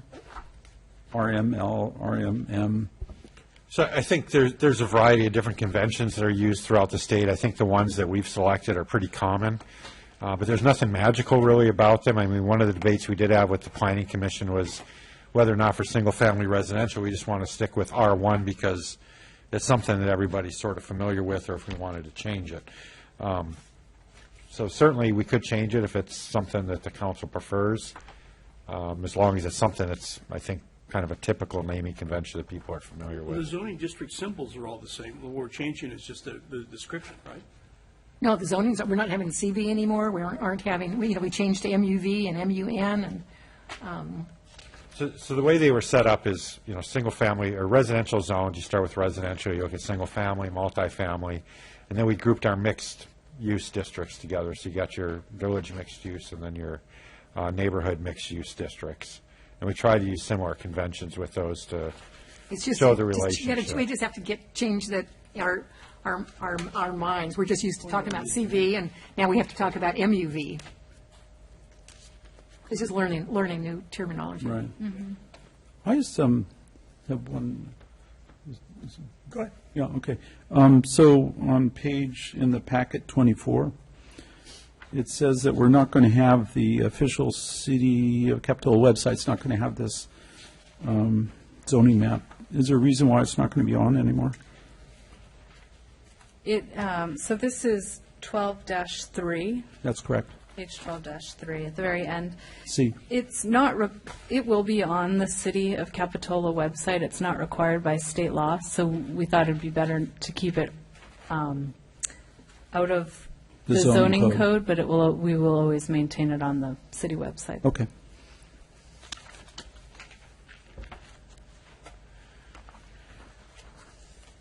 Okay, shall I start into zoning districts, and we'll go into part 2? I got a question. I don't think I have the right document here. I'm looking. I'm not having. Oh, the binder? I've got the binder and I've got this, but I'm not having any of these things that are looking. I've got it on my phone. That's all I've got. Is there another? It's right here. Yeah, no, I just don't have that. 12 on this. It's in the beginning. Let me look. I was told to bring this, that we were going to get a copy. This is my old one. Is it, this your old one? It's my old one. This is all old. That's what I'm saying. I have nothing new. So just to clarify, Katie, the one we're going by is the one that came out with our packets, right? It's the blue folder everybody has? Yes. Okay, the old folder is not the same. The old folder This is new. This is brand new. That's new? That's new. So, That supersedes. well, let me clarify. So, Is this not it? no, the blue folder went out with the packet Thursday. 2 members of council came in to City Hall, Councilmember Bertrand and Harlan, and I updated theirs. I put them. I had sections 3 and 4 ready, and they came in when they got the notice that we'd be passing them in tonight. So they have sections 3 and 4. They're a little bit ahead of the game that they. So they have better packet than we do. Okay. I was just told to bring the blue folder and it was going to be updated. That's You're what all, you all have the same information. This is old. Okay. They came in yesterday and I had it printed and I said, oh, let me update your binder. Okay. So, okay. I'm better now. And you all should have this is the old. Got that. Yeah, that's the old one. So you have the improved version. Thank you. This evening. So we'll, any other questions regarding section part 1?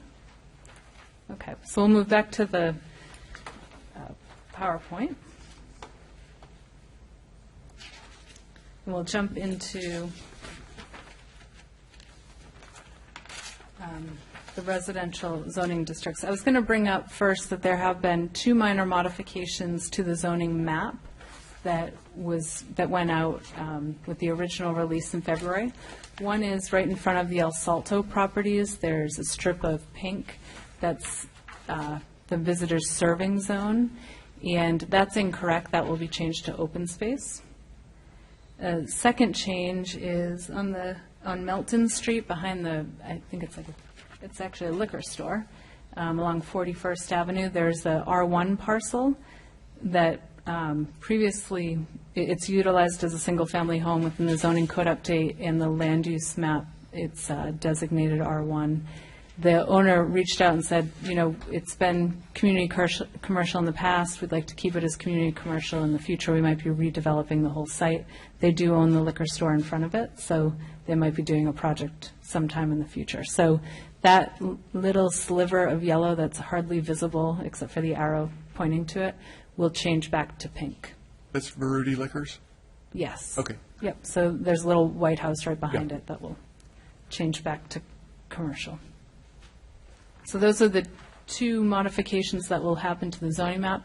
Otherwise, we're going to be making it more visible. There were some concerns with the Planning Commission about the visibility of the map and readability and having more references on the map to the different zones in areas where there isn't enough labels. So we'll be updating that as well.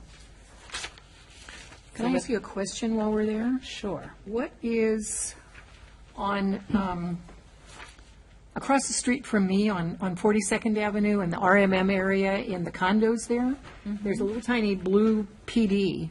What in there is a little tiny PD? I don't remember anything. Yeah, you can just get back to me if you want to tomorrow or next week or sometime. I was just kind of curious about that. That was just a little odd. I'll look into that and get back to you. No rush. Okay, thank you. That's all. Okay. Oh, no, I have one. Thanks. Okay, so now we'll jump into the residential zoning district. So this is chapter 17.16. Okay, got it. There's the land use table. We tried not to change too many of the land uses from the old code. One update is that the new code outlines administrative permits and minor use permits. Minor use permits are permits that noticing will go out to neighbors, and they can request that there be a hearing on an item. And then your typical conditional use permits.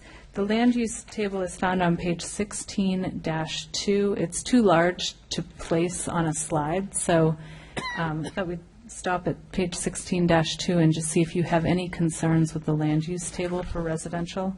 It splits it up into the R1 district, the RM district, and mobile homes. And then we'll jump into development standards next.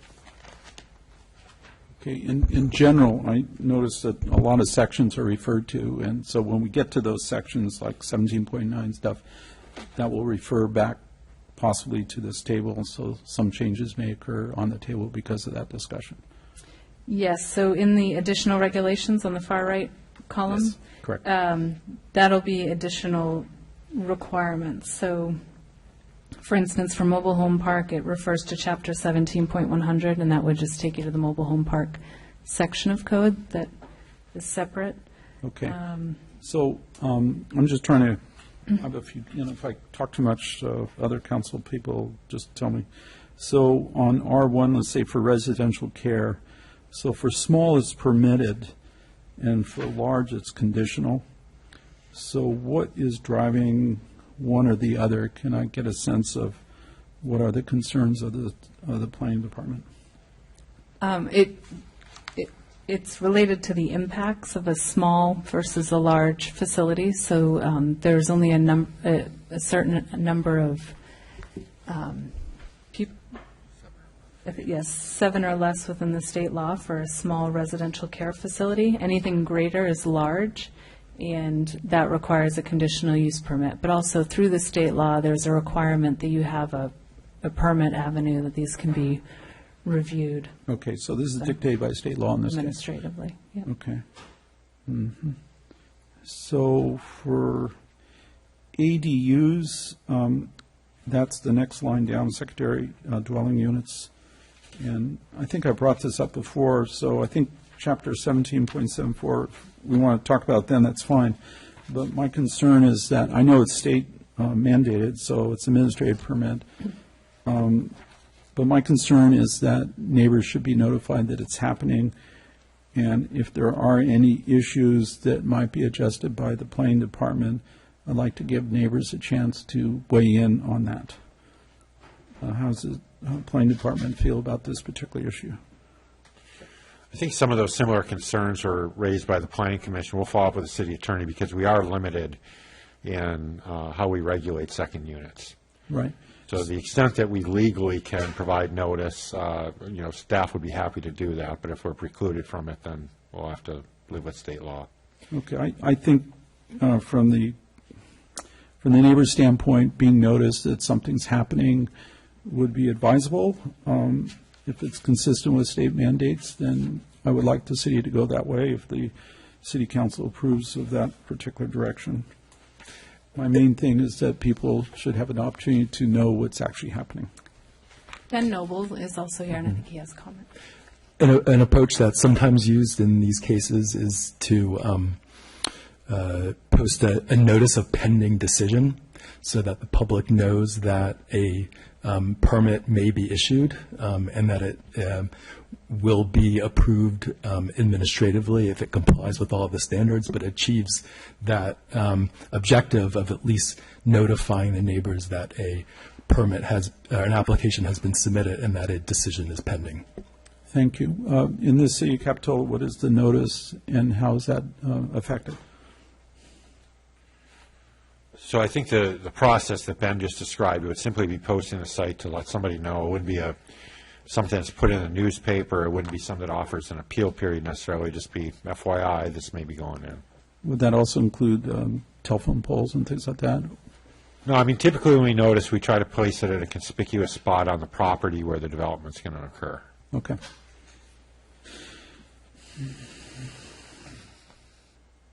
Ed? Go ahead, Nins. I wasn't sure if you dropped this down. Under 16.3, structure requirements, and we're talking about the different setbacks. And What is considered in the city as a structure?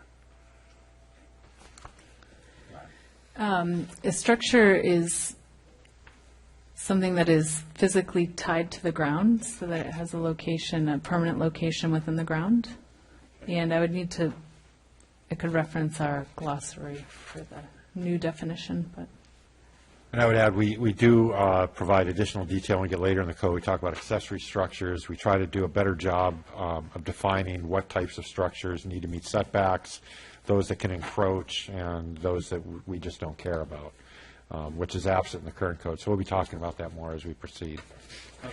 Well, I don't know if it's appropriate now, but there's been a lot of conversation in our community about what is considered a structure. For instance, in a rear setback of a yard, most houses 15 feet, could be 16, a little more than that.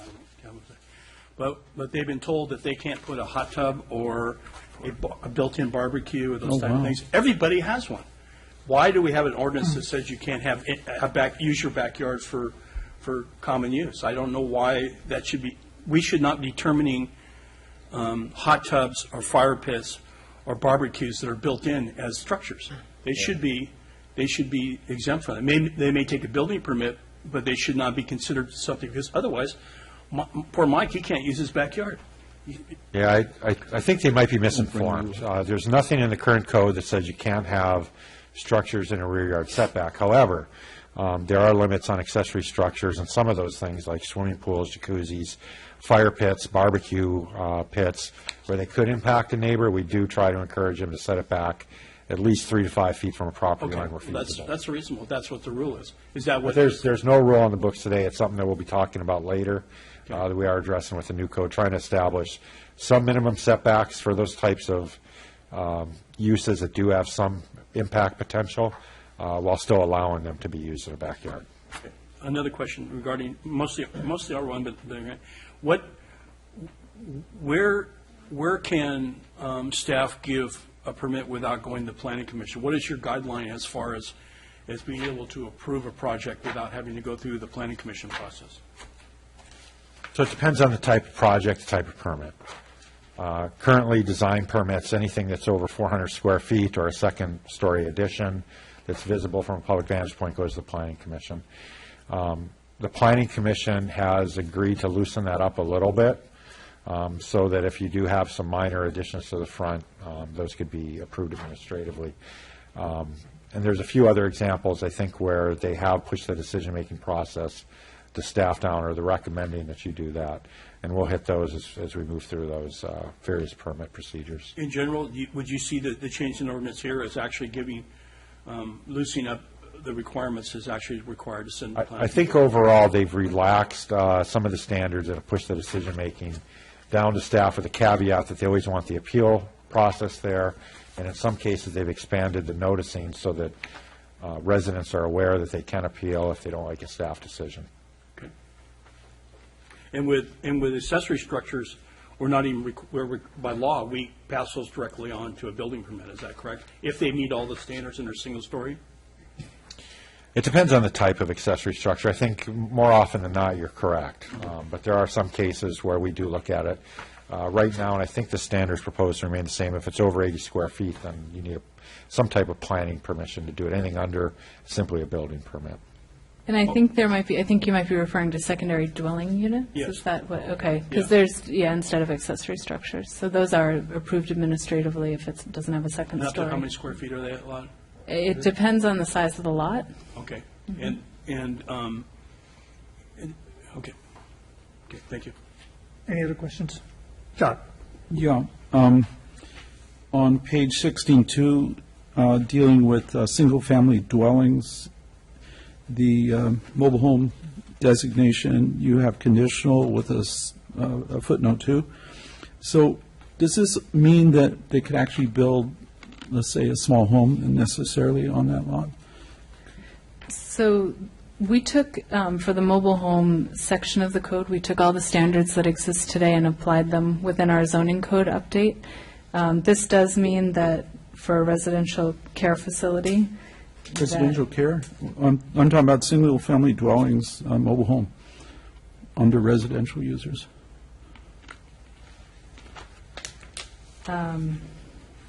It's right above Yeah. public and quasi-public uses. So we implemented everything from our mobile home zone prior, so that must have been in the prior mobile home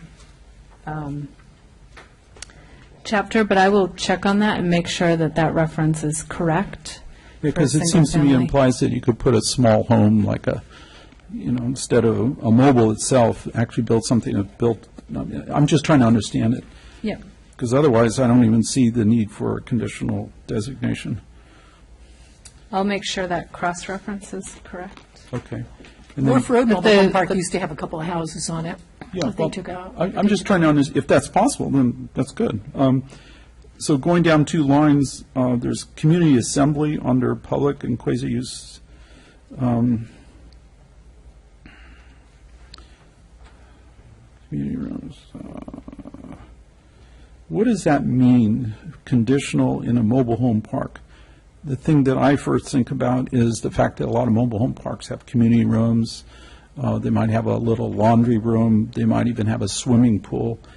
And if there's a conditional use permit required here, I'm just trying to understand that. So community assembly, I think, most often refers to churches. Okay. Things of that nature. So if you want to open a church or mobile home park, you need a CUP. No kidding. Okay. Going down a little bit more to parks and recreational facilities, again, under mobile home conditional. So does that imply we could put a park in a recreational facility in a mobile home park? If a mobile home park wanted to place a park or a recreational facility within it, it would require a conditional use permit. We could actually do that. Okay. I have no problem with that. I'm just trying to understand it. So moving over to R1 in terms of parks and recreational facilities, and then schools and public and private, there's nothing there. It's just a dashed line. So in a case, if we're going to put a park in a residential area, what happens? We typically would change the zoning of it to public open space or public facility, because at that point, typically a private homeowner wouldn't transfer their residential lot into a park. Okay. If they chose to, say, donate their lot and make it a neighborhood lot, we would change the zoning designation on that to either public facility or public open space. Okay. And then that could occur. So that's the zoning, okay. So it doesn't mean it's prohibited or anything, it just means that it's a different way of going about it. We would change the zone for it, yes. Got it, okay. That's it on this page. I think this table 17.16 is really clear. Somebody who's an applicant can right away see what's allowed in their zoning. It's really well done. Great. And by way of clarification, Jacques, on your first question about the origin of the single-family home in the mobile home exclusive zoning district, that is from the existing code. So it is already allowed on lots that are 5,000 square feet or greater within the mobile home district. I think it's kind of cool. I just was thinking, wow, I didn't expect it. Existing. Yeah, that's great. Question? 16.4, when we get to it. Oh, Okay. I have a 16.3. So the next we'll go into the development standards, and that's section 17.16.030. This is on page 16.3. And on the screen here, I show the minimum requirements. So within the minimum parcel areas, the width and parcel depths. You'll see this is within our tables, we tried to create new parcel widths and depths for lots in different zones, because that was something that our code did not have before. So right now we have the 5,000 square foot minimum in the R1 district. We've created a minimum lot width of 30 feet and depth of 80 feet, and that's consistent with what the majority of R1 lots are within Capitola. You'll see there's a footnote to the left of that refers to footnote 1, and that just states that a legal lot of record continues to be a legal lot of record if it doesn't meet the minimum size, width, or depth. So there are quite a few in Riverview Terrace that are smaller than these dimensions. It just means you couldn't re-subdivide a lot unless it met these requirements. So, and the 5,000 square foot minimum exists today. Within the multifamily zones, we did not adopt any new. What about the house up on Escalona that did a lot split, and they have that, the city's probably smallest house, or almost one of the smallest houses in the city on it, the end of Escalona on the left. That parcel is not. Smallest house. No? It was actually a lot of record. There were 2 lots of records. Right, but is that width 30, was that, it wasn't 30 feet wide? So in that situation, this was it was a lot of record, and it was under 30 feet wide? Well, then it was a lot of record. They subdivided it a long time ago. Yeah, so the subdivision had taken place, it was a lot of record. They came in with a very, very narrow house and needed some variances, if I recall correctly, to make the house. And there was, I think that's the story. It was parking accommodations. So how many lots do we have that are 30 feet in the city, do you think? There's a handful along Riverview, actually, and I was going to say, if it's only in one district, let's create a district rather than apply it through the rest of the city. So by having the footnote 1 next to this, what it means is that these lots can still be developed, the ones that exist. It just, these standards are so that if you were to come in with a subdivision, you'd have to meet these minimum requirements. So any lot, if there's a 30 by 40-foot lot out there, it still has legal rights, if it has access to the street, to be developed. It just could not be subdivided into anything less than a 30 by 80. Just be cautious in telling them they can have variances and so forth, because, they buy these little teeny postage stamp lots and want to build giant houses, and it's not appropriate, I don't think. Buy a big lot if you want a big house. Well, that's why we have the FAR. It was pre-existing. That was when that. Yeah, okay. What were the old numbers for this one, the 30 and 80? What was There were no numbers there before, so this is new. Was there where did I get 50 by 100 used to exist? Was that not anywhere? There was never. Probably because it results in a 5,000 square foot lot, but yeah, there is no number for it. Right now, there is no existing R1 minimum width. Okay, just the 5,000 square feet. Because when the city was laid out, they were all 40 by 80, I think, except for Cliftwood Heights and Riverview. Well, they're all over, but we're establishing a standard now of 30 and 80, and either way, it still has to equal 5,000. Correct. Yep. So do we want that 30, or do we want 40? I mean, that's a question. We have existing 30s, right? We do have existing 30s. So I don't see how we can rule that out. Well, we could change it if we wanted to, if we see any need to. I mean, this is the time to look at anything that we want to. So. Well, I think as Dennis said, when we have the FAR is going to regulate the size of the house on the lot, and this is a time when if people want to build a small house, they shouldn't be precluded from doing that. I mean, that's. And let's consider what we're trying to do. I think the 5,000 minimum on a subdivision does everything we want, which is someone buying a 7,000 square foot lot and splitting it in half can't happen, in spite of what listing realtors might put in their advertising. Yeah. And if they're going to build a 30-foot lot, and help me on my math, but they're going to need. That's 2,400. I mean, the length is going to have to be 100 and. Yeah. I mean, substantial. It's probably not going to exist. Okay, so the numbers themselves are just guidelines. More than 100. Yeah. 170 or something. That's what I mean. Yeah, it's exactly the 165. Yeah. So anyway, I don't think we need to just micromanage it. I think it's going to regulate itself. Self-regulate. It's self-regulating. That's exactly right. And the floor area ratio maximums have not changed. They're the same as the existing code. We changed what is included in the floor area ratio, and we'll get to that in Part 3 of the zoning code update. And then within the RM, no change to minimums at all. There's a 40% building coverage regulation, and then the minimum parcel area per unit that you see in the bottom right corner, those are the same as what exists today. So if someone were to come in and want multiple units on a lot, we would take the number in the right-hand corner and divide it by the lot area and figure out how many units they can have on a property. So, why is lot coverage a more effective tool than FAR with RM?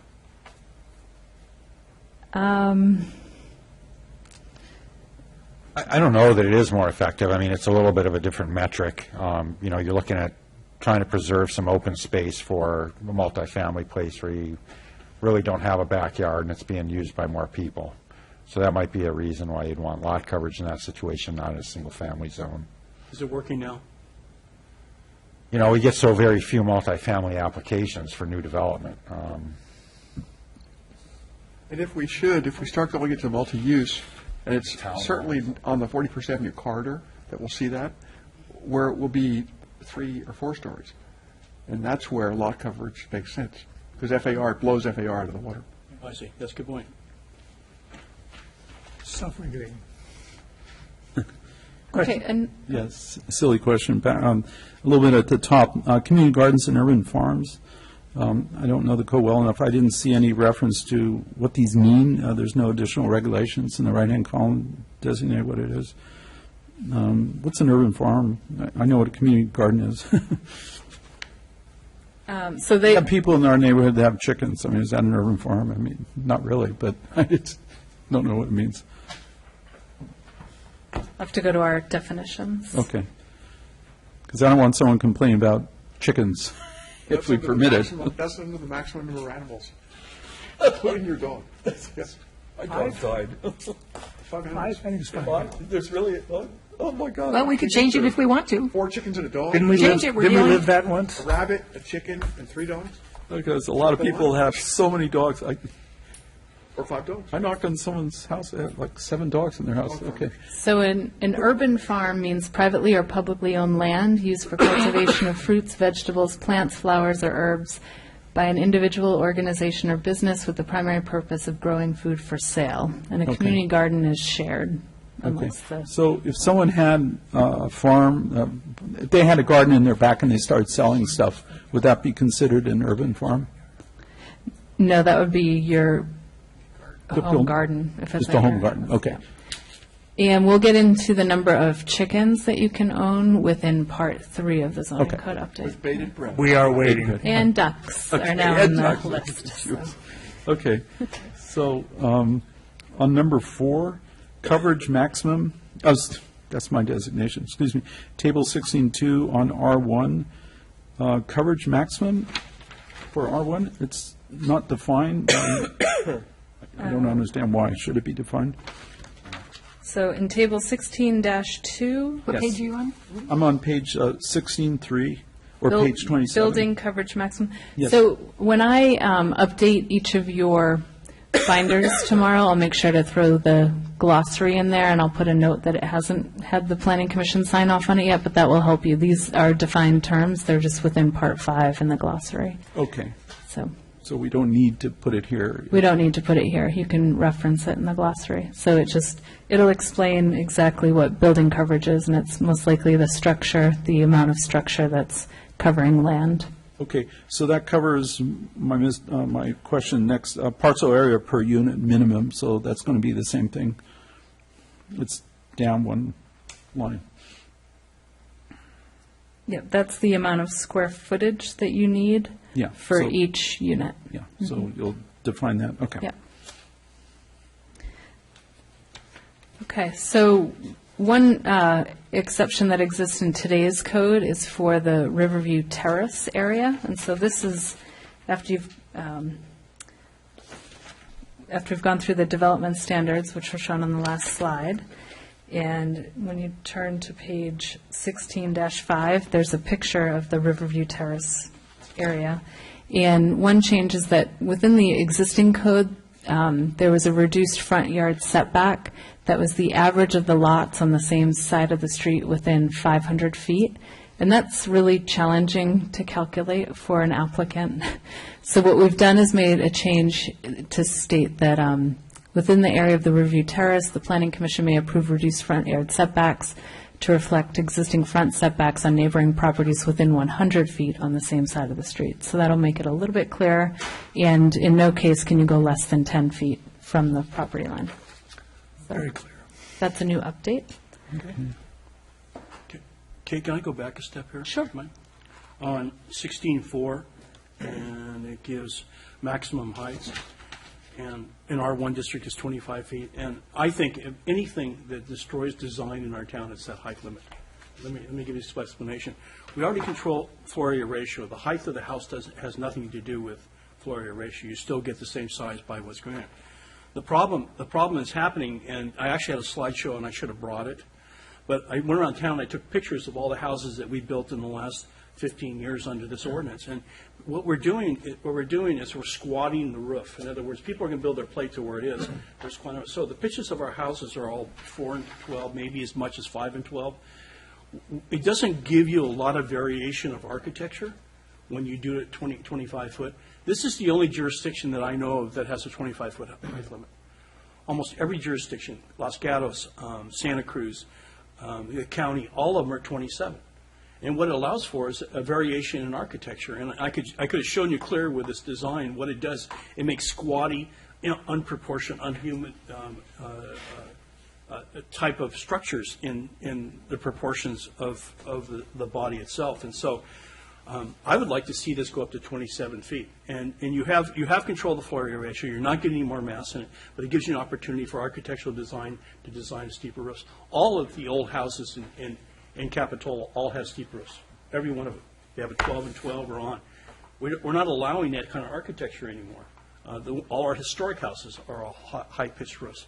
We're not allowing that type of architecture. So if we want compatibility with historic architecture or in a period, we need to give some allowances and give some freedom of architectural design, and we're not giving that now. So how would you state that? I could see allowing 2 extra feet if we had something of interest in the design of that building. And that's what it talks about. It talks about it. It's Yeah. listed as It such. talks about it, yeah. Historical interest, or if it has a certain pitch of the roof and the plate height's not over a certain level, we can go to 27 feet. What's the? Could we just put a plate height? Would that Rich wants a comment. Go ahead. So we have built in new exceptions, height exceptions within, for certain designs, and it's in Part 3, so within the floor area ratio and height it's these citywide standards, so you don't have that tonight. We've got Parts 1 and 2 in front of you. On page 16.7 are the height exceptions. Oh, for just the R1, that's right, sorry. It does say 27 here. Ben, would you like to? Sure. So on page 16.7, this is a new section that was added to the zoning code. You can see the note above. It says that this height exception was added.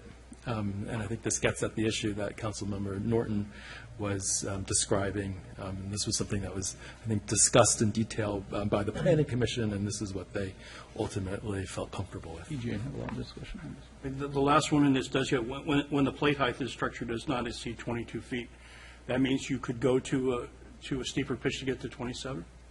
That's fair. Okay. The plate height determines the height of the house. We're still going to allow for the architecture, so no plate will exceed 22 feet. And the exceptions call out historic, and they call out the higher roof pitch for the sake of design. So E is red, it's not meant to be red. So is any house eligible to go to 22 feet, or does it have to meet the other criteria? I'm confused there.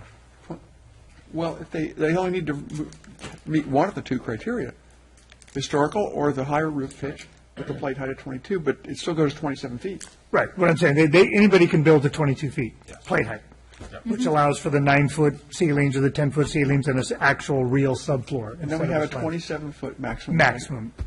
With those, with those conditions, I think it's great. And it's all roof. So we were just kind of like, says C page 16.7, okay? All right. So does that give you what you want, Dennis? It does. Because I think you had support for that. I'm sorry, I didn't see that. No, nor did I, so. Oh, okay. Everybody is okay with that? Yeah. Can we get to that? Okay, good. Moving on. So, Did you have another question? No.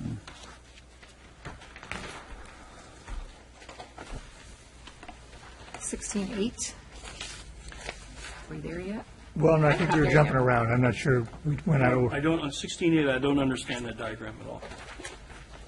The top of the upper diagram? Kate, are we jumping out of order, or do you want to go back? If you'd like, I can continue with the slideshow, or we can just scroll through the code. Well, maybe let's ahead and continue do with the slideshow, and then as we Slideshow, come up okay. with code things. So, sorry, let's, okay, so we just went over the Riverview Terrace exception. Next, second-story setbacks. So this is on page 16-6. And this was something we talked about during the issues and options, and I think both Planning Commission and City Council supported this change, that when you have a narrower lot, we typically have this wedding cake setback regulation that the first story is allowed to be 3 feet from the property line, and the second story has to go an additional 15% in. And we said on narrow lots, it really doesn't make sense if a lot is more 30 feet wide or less. That requirement of a second story stepping in is no longer required, because at that point, it's really challenging in terms of the floor plan. Right, residual. Okay. Okay? Sure. Next, on page 16-7, the plate height in side setback areas. This is a regulation from the existing code. It really does not make much sense in terms of where we've gone with the code. There's an allowance, just with the, as I was saying, the wedding cake setback requirement, to have this 12-foot max within a 4-foot setback area. It's regulating 1 foot occasionally in the R1 that it was unnecessary, and so that was suggested it be removed, and so that's been removed. There's still an exception for, I think, 20% of the wall plane can be at the same setback as the first story, but everything else has to have that step in. So this has gone away. Okay, good. And the figure on 16.8 would be deleted as well. It just doesn't appear as such in the red lines. Yep, so that's deleted. That's big X through it. Okay. On this next. page, I just have a question here. So, Sure. So on page 32, 16.8, so I just want to bring up for discussion here, number one implies that we'll have decks along streets and stuff like that, and maybe overlooking whatever feature is in that area. And is that what we want? Do we want to have? Are you finished with the previous so, section? You know what, that is actually my next slide, so I'll jump into Oh, I'm decks. sorry. I'm over. I No, didn't that's quite great. get that. Okay. So for decks, we had a list of different exceptions for when decks would or would not need to have Planning Commission review and where they would have exceptions. This is definitely a privacy matter that the Planning Commission thought it was. Whenever it's an administrative permit, it's they didn't want to allow them in any areas such as the side yard in which it could invade somebody's privacy. So at the end, after going through several suggestions of where you could have an administrative review, the final decision by the Planning Commission was to allow an upper floor deck or balcony when it's adjacent to the street, so it's looking out onto the street, a very public area, or if it is adjacent to public open space such as a park, so another public area. But otherwise, it would not go through administrative review. All second-story decks would have to go to Planning Commission for approval. Makes sense. Mm-hmm. My thought on this was it's sort of a issue of vantage point. So, there's places here where there are decks on the street, and I walk by, and you think when there's something going on there that they're just sort of overviewing you. It's just like, okay, I'm going to sneak by. I don't feel as comfortable as I do just walking down the street that doesn't have a bunch of decks. So to me, it's how high they are, So you feel pretty comfortable when it's a front porch. There's that connection with the people, and to some degree, people like front porches because they want to say hello to their neighbors as they're walking by. I know I have that at my house, and I enjoy that, and some neighbors wave. But it's a different thing waving to someone up there, So I just want to bring that up for discussion. I know people like decks because it's a place for a party, it's a place to sun, it adds a little bit to your house. But do we want a bunch of decks lining up on our streets as we walk down them? So I just want to bring that up for discussion. You want to know if it's, as a person, you want to dictate whether someone could put a deck in their front yard because you're walking by? That's your concern? Do you want a town where, I don't know how many would end up doing it, a lot of houses may not be able to do it because of their structure, but do you want to walk in like going down Riverview or going down Sunset or Gilroy or Oak? Do you want a bunch of decks looking down on you as you walk down the street? So that's my point. Is that the direction we want to go? Yeah, go ahead, Dennis. Yeah, I'm going to respond to that a little bit, Jacques. The safest streets are streets that have eyes on the street. And what Pleasure Point has actually done is they encourage people to build into their front yard so people look down on the street and also become social. We have a requirement now that a second-story deck has to be a minimum of 20 feet back from the street anyway. So you're already 20 feet, you're the curb line plus the 20 feet, so you're probably 25 feet from, if you're walking down the sidewalk, it should be 20 feet from that. So our setbacks do dictate how close the deck could be in the front. But I do think that there's something to say about Pleasure Point's design is that asking you to put your social area out in the front yard, whether it's upstairs or downstairs, and utilize that, because the safest streets are the ones that have eyes on that front street.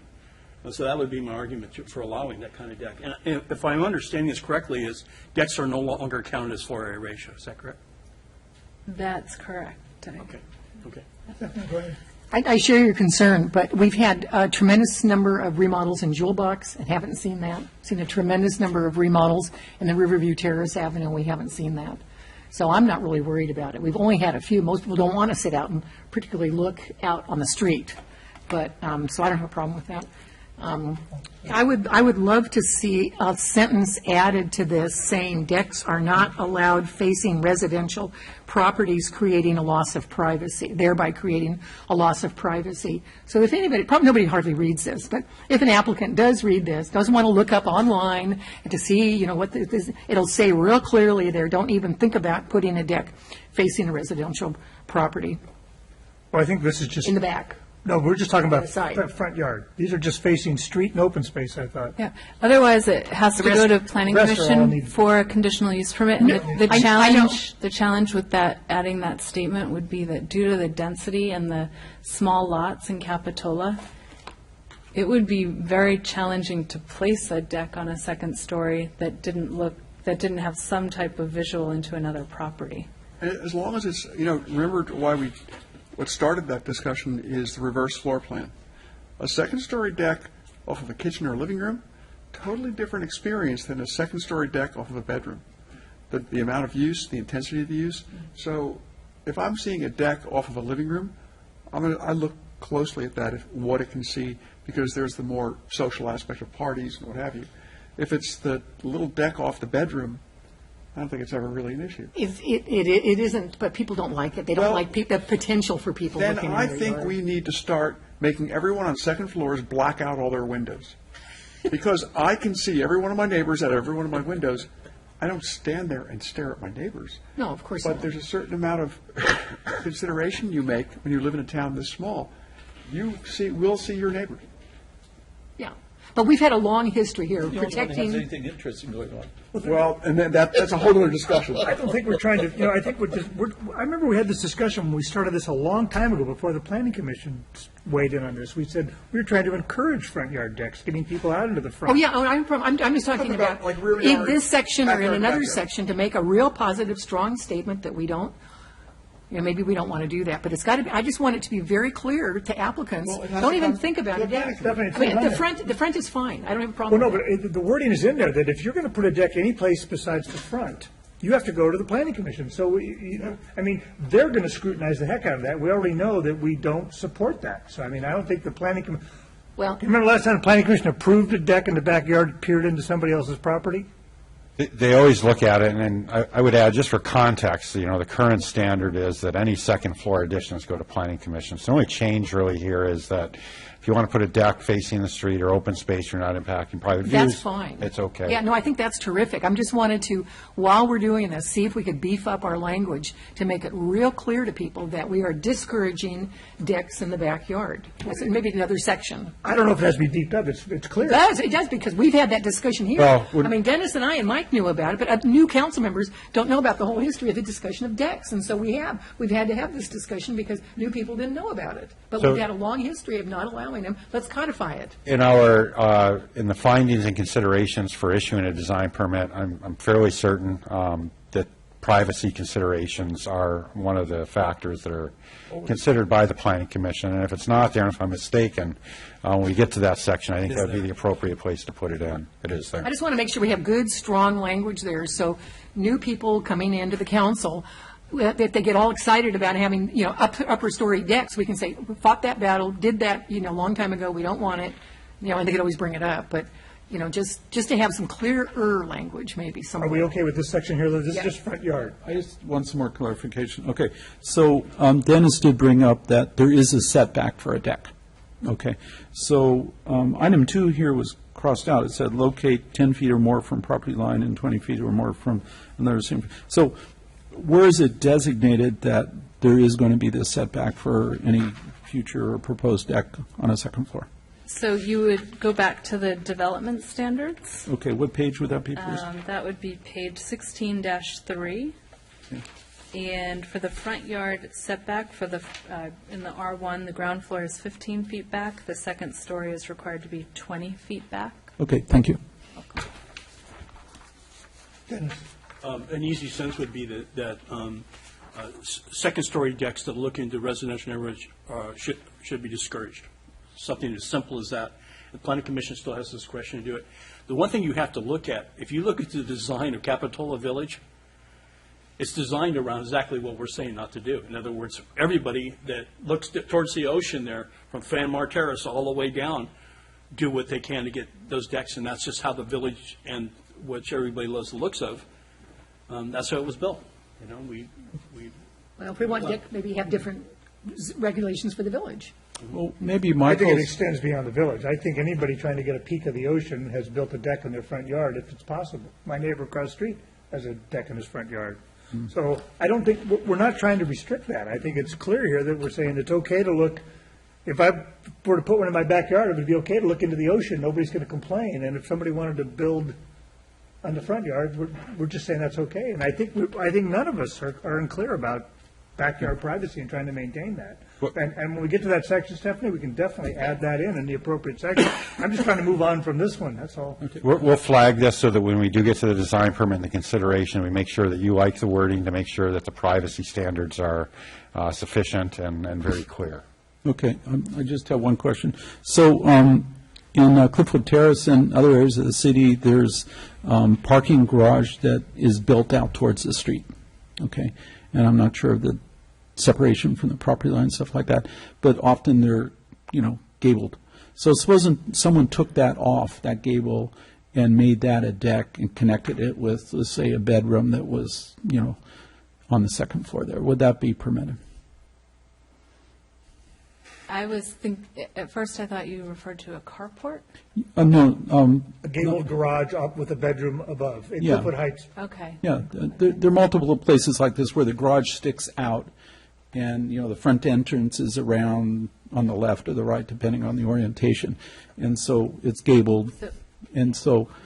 So it would depend on where the property line is and what the setback is to the 20-foot requirement. Okay, so it could... But at that point, there's a couple of things that come into play. One is, under today's code, the floor area ratio would come into play. So if they've maxed out on the floor area ratio, they couldn't have a deck.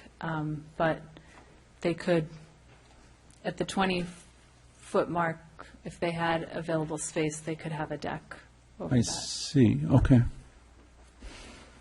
You said it's connected to the main house. Yeah, connected to the main house, and, it sticks out, and right above that gabled roof is like a bedroom or something like that. So you could see what I'm talking about. Yeah. Can you share with us, or is it? Oh, sure. I was just showing an example. I hope I don't have someone's house. There you go. Yellow house? Yeah, either one of those, I think, is an example of a This is situation. right on my street. School board, but that's okay. Yeah, that's what I thought. I was thinking I was real close to. Yes. So, but yeah, I think either one of these would be examples if these are second-story bedrooms where under this code there could be a deck addition, assuming that this setback from wherever the property line was complied. That would be an example. And they would be administrative permits. Okay.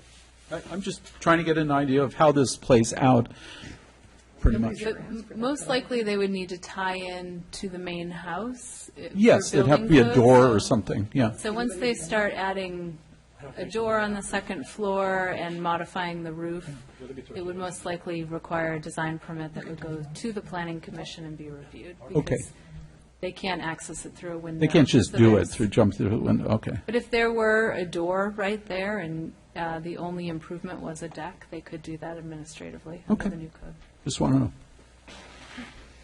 Okay. Okay, so we'll move on. Yes. 1610? 16 what? 10. Are we there yet? We're almost there. I was going Okay. to quickly, one other change that happened within open space, there's an open space requirement of 50% for multifamilies. That's been decreased. And the minimum open space for the common space for a multifamily is now at 15%. But there's greater requirements for private open space for the individual units. And the reason for decreasing the 50% rear yard as common space to 15% is because to create more flexibility within the city of Capitola is mostly developed, and for infill projects to occur to have more flexibility in the site planning. So overall, there'll be a lot of open space on the site, but the rear yard common open space would be decreased. So that was just one change that took place. So it's a little bit different than what we require now. It is. Okay, so one of my questions about this, no, sorry. Okay. I did have a question going back to 16.9. So Yes. on their footnote 2, roof terraces and roof gardens may provide up to 50% of the required common open space if the Plan Commission finds that the roof terraces and roof gardens. So how is access dealt with here? So that would be within a multifamily. Right. And it would have to be common open space, so it would have to be an area that everyone within the development can access. And this is actually a standard from our existing code today, except for the redlined portion. The red line, the Planning Commission added during the review to ensure that it's quality open space for residents and minimizes any impacts. Because I was thinking if you have roof gardens and roof terraces and there's an adjacent, because it's multi, it might be hard to get up there, that's all. Yeah, under California building codes, if it was going to be used by the residents, they'd have to provide, I think, an elevator access up there for Okay. anyone to get up there. Okay. What is your experience with developers creating common space and open space? I mean, we've hardly ever done any RM projects. We did the Kaufman and Broad, and they didn't provide any open space or common space except where the mailboxes are. And we did Pearson Court, but that was a PD. They didn't provide any common space or open space except where the pump is for the sewer line. I mean, how important is this, and do we, what do we see that we want for any new developments in RM? I don't think not going to get any. We don't have land for it. Well, I mean, I could imagine that we might see a time when some of the existing multifamily residential gets redeveloped. Yeah. And in those Apartments cases, on 46th and Yeah, 45th, yeah, that whole complex. there's They a have few tons of open places, space. Park Avenue, you know. They have tons of open space. So you could get that. These are standard requirements across agencies in California, and I think it's important. It's, you know, if you have multifamily living arrangements, you do have some areas for private and common open space to recreate. They're not Absolutely. I protected just don't yards, know so. 15% is enough. That's the question, I guess. What do you think, Dennis? You know, most jurisdictions, they actually have a park fee. In other words, when you do residential at any level, you pay, Jamie's not listening to me. I'm talking about money. PLDOs. And a park fee is assessed on your square footage or number of bedrooms that could be applied in this case. And in other words, if you can't provide it within the development, if you have a standard practice that you say per bedroom you're required to have, you pay this much money into a parks fee for public parks. Not a bad revenue for the city and not a burden. Developers are used to that. Well, for example, if the Rosedale apartments ever burn down, I would want them to have some open space. Right now, they have a little open space and a pool. And if a developer wanted to go in there and rebuild that apartment complex there at Rosedale and Hill, and to only have 15%? Really? The pool's filled in. I'm sorry. Well, 15% is the common open space, and then there's a requirement for each of the units to have private open space. Yeah. So one example of a recent one is the Pine Street. There was a subdivision, and in the front there's a duplex. And so they had an open space requirement for the entire lot that they had to stick to. And then they had to create private open space in each of the rear yards for the 2 units. And that works for small developments. But I'm just thinking, I guess if we're looking at all the other RM areas that we have, if any one of those burned down and they rebuilt, I think I'd like some open space, whether we can achieve that here or through the landscaping ordinance or something. I just don't want it to get too dense. So, Not enough open Park Avenue, think about that. space. There's a big project that could. Okay, say those burn down, Well- and then they rebuild. Do we want just 15% of common space? You're So burning just- down an awful lot of houses in Capitola. I'm So, a question another on this. term besides burn, maybe. So, one point, Yeah. one I should point, talk about fires. Question. Person of interest. so let me circle back to, I think, Dennis's original question, and that was about the AB 1600 sort of Quimby fees that could be assessed on new development, and they are relatively common in other jurisdictions, and whenever we've looked into them, the experts have kind of told staff that, you have so few units and the cost to develop the fee studies, and then the cost to maintain the fee studies, because they have to be updated periodically. They've just said, it's just probably not really worth it in the long run. Now, if there is a large project, if the Capitola Mall project does unveil itself, I think then we're in a position where either we are going to want to look at an AB 1600 fee or some sort of development agreement, because then we are talking about potentially significant numbers of new units. But so far, whenever we've looked into this, the idea of these impact fees for how many new units are we getting a year on average? single digits. Single digits, 3 to 4 new units a year, just because the studies and the upkeep necessary for AB 1600 fees is pretty significant. In terms of, the amount of space, I think that's a good question to debate, 15%, just as some context, if you had a 1-acre lot that wanted to redevelop with multifamily, they'd be required to set aside 6,000 square feet, a little bit over that for common open space. So roughly a lot in Cliffwood Heights would be a little park or some kind of open space for the community, plus a veranda, balcony, something for each individual unit. And this is usable open space for the residents to. But it's not 15%, so it's not very much.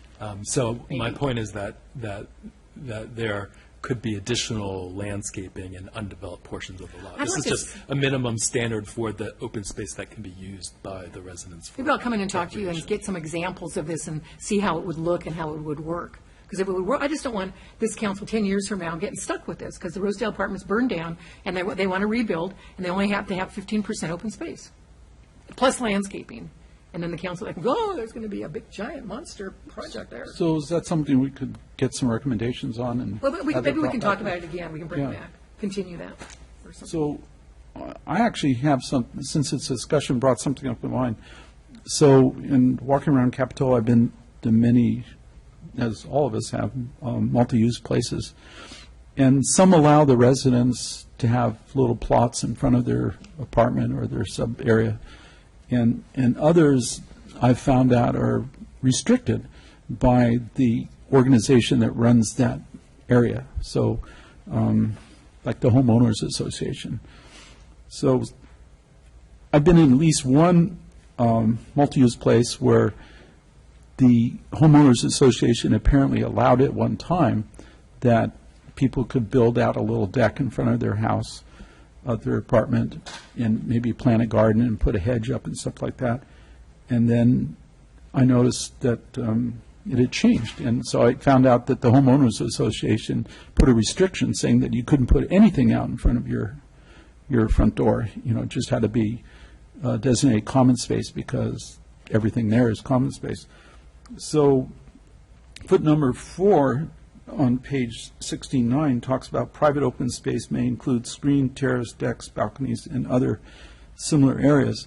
So what I'm wondering is, does the Capitola zoning ordinance as proposed allow for, even though there may be homeowners associations, individual private space irrespective of what that homeowner association may say about restricting or not restricting that space in front of their home. Because I do know a lot of people were very upset that they lost that space, and some people, sort of feel pretty slighted that some have it and some don't because the homeowner association changed that rule. So I was wondering if you had some clarification on this.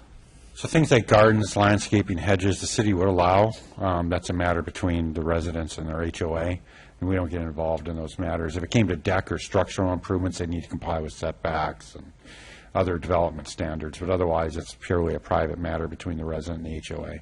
Okay, so we And don't then have... for a new application, if a new application came in, they have these options to have these, but if they design it without it and said in the HOA that they cannot have it. Okay, so the HOA has the overriding concern here. A good example of a project that kind of addresses this whole issue that was done well is the Bay Avenue Apartments. Mhm. They have outside private space. Right, and they all love it. And then they have a large public area. So it was a project that was handled well by the city, and probably the most recent big project I think we've done in town, for that size. But it allows for outside. There's a difference between private open space and public open space. And probably the most important is a private. And tell that person to get on their board of directors so they can change things if they Right. want to. So you're basically saying we don't have any option here, because I know the people who have private open space for maybe a little barbecue, or they could sit out there on their chair and, someone could say rep before they go inside. Something like that is really important. But some places prohibit that. And so you're saying we don't really, through our zoning ordinance, have the possibility to step in here. If the HOA decided that they wanted to modify the rules and give everybody their own private open space, they could approach the city and change their maps and create these private open space areas, converting common space to private. And we would look at that, and most likely, if it would be up to the Planning Commission and City Council to approve. So they have the ability to do so through this code. This does not prevent that from happening, but it would really have to come from a vote within the HOA as their first step to amend It's their their own, maps. okay. So we can't require it, okay, that's what I want to know. This requirement, for any new development, they will be required to have private open space within their mixed use. For new development? Okay, thanks. Okay, so next we can move on to Chapter 17.20 for mixed I use. just had one zoning quick question about districts. 1610. The perimeter of the mobile home park and the setbacks are for development but not for the homes, so what's it for, a fence? The entire park. Right. But what are they going to put there other than a fence or a home? Not going to, Nothing. nothing, yeah. So, I didn't think we had any regulation in mobile home We parks. don't. tell This, them. we- We don't so, have any say in so it. we've kept all our mobile home standards the same, but the state regulates. They're the approving authority. so these are just if they want to build something, then these are our setbacks. If they want to put a fence or a building or a house or accessory dwelling unit or something else, and these would be our standards for that. Do they even have to come to us? But they don't come to us. They don't come to us. No, I know, that's what I'm, that's what I'm wondering. We've been down this road. Okay, never mind. Okay, so mixed-use zoning districts, there was a major change when we went to Planning Commission. The mixed-use zoning districts includes the mixed-use village, which previously we referred to it as the central village, and the mixed-use neighborhoods, which was previously the neighborhood commercial. So when we brought this chapter to the Planning Commission, it was similar to the previous chapter that you looked at, but there's a lot of design regulations that take place within the mixed-use village and the mixed-use neighborhood because they're very pedestrian-friendly and very interesting areas that are walkable. So in order to keep, and during issues and options, it was suggested that we take many of the Central Village design guidelines and incorporate those into the zoning code rather than having these outdated design guidelines. So in doing so, when we just went through the review with the Planning Commission, they asked us to separate out the development standards for the mixed-use village and neighborhood commercial to make it easier for the end user. So that was one of the major changes between the original document that you had and the document that you have today. Within the mixed-use village, we at first suggested new parcel minimums and new parcel width and depth minimums. Within the village, as we were going through it, the village is so unique in terms of a parcel on Lawn Way versus a parcel for a large-scale hotel, that setting standards such as a minimum parcel area width or depth was not practical, and the Planning Commission asked us to remove the standards. We tried to make them small, but even with the small standards, they said we want to be able to have flexibility within the village. So with that, there has been no change. The suggestion was removed from the code. I have some comments. Okay. So I think the general thing was well written. I could easily imagine, what you're referring to, which is, I thought it was really well written. I did have one suggestion. I don't know if it fits in, but talk about storefronts facing the sidewalk, and this is A under 17.2, page 35. And I noticed there's some options that are starting to come up, things that are off of alleyways. I've noticed in some cities, like I know Sonoma, for instance, they have an alleyway, and along the alleyway there's all these businesses that are off of that alleyway, and it's quite interesting. It sort of draws you in. I think I had a conversation with Jamie about this. I mean, sometimes these things draw you off the street because it's so exciting. I know in Berkeley they have a lot of them where there's restaurants all along these little alleyways, and they're just crammed with students. So I don't know, maybe that could be considered. The other thing is under B1.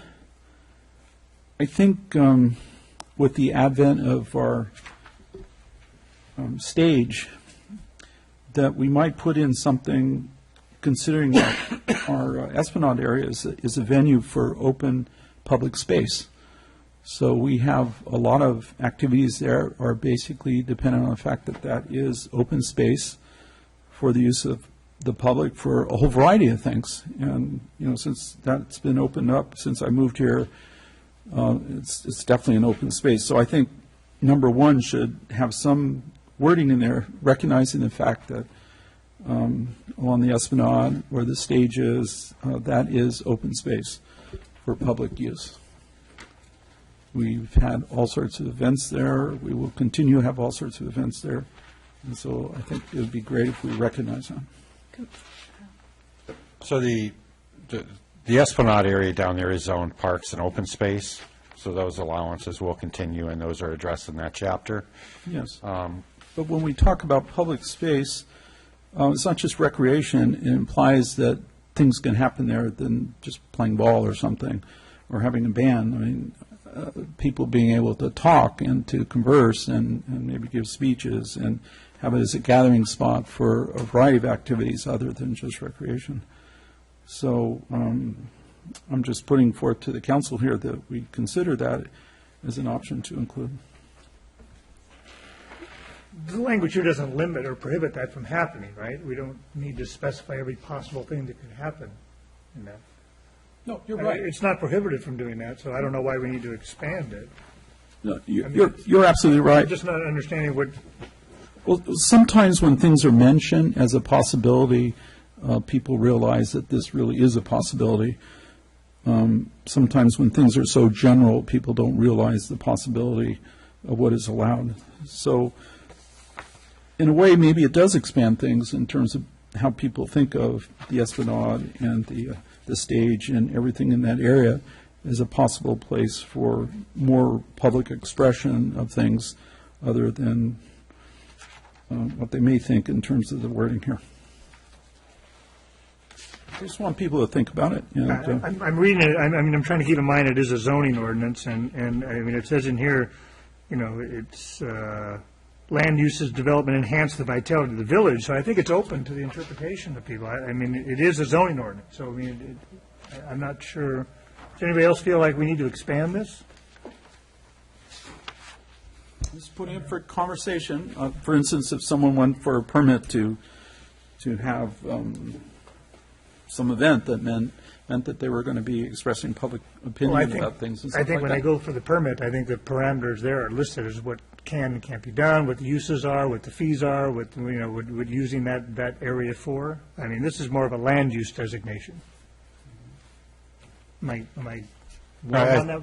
I think you're absolutely right. This is saying what kind of land development can occur, not necessarily the types of activities that can be enjoyed in public spaces. Okay, well, we talked about recreation uses, and, okay. Okay. That's Anything fine. else? No, I do like the idea of what's mentioned in number 2, the walkable community. And I was wondering if that could be included in item 1. We're striving for walkable communities, and What page are you on? I'm on Is that page 20, 35. 21? 21, yeah. Yeah, 21, Thanks. 20-1, page 35. Oh, okay, thanks. 20-1, correct? Yes. 20-1. Yeah, so the concept of a walkable community, I think, is getting a lot of play, and I think we realize that as we plan things in this city, keeping that in mind is very important. So I appreciate it in item 2, but if we could put it in item 1, I'd also like that also.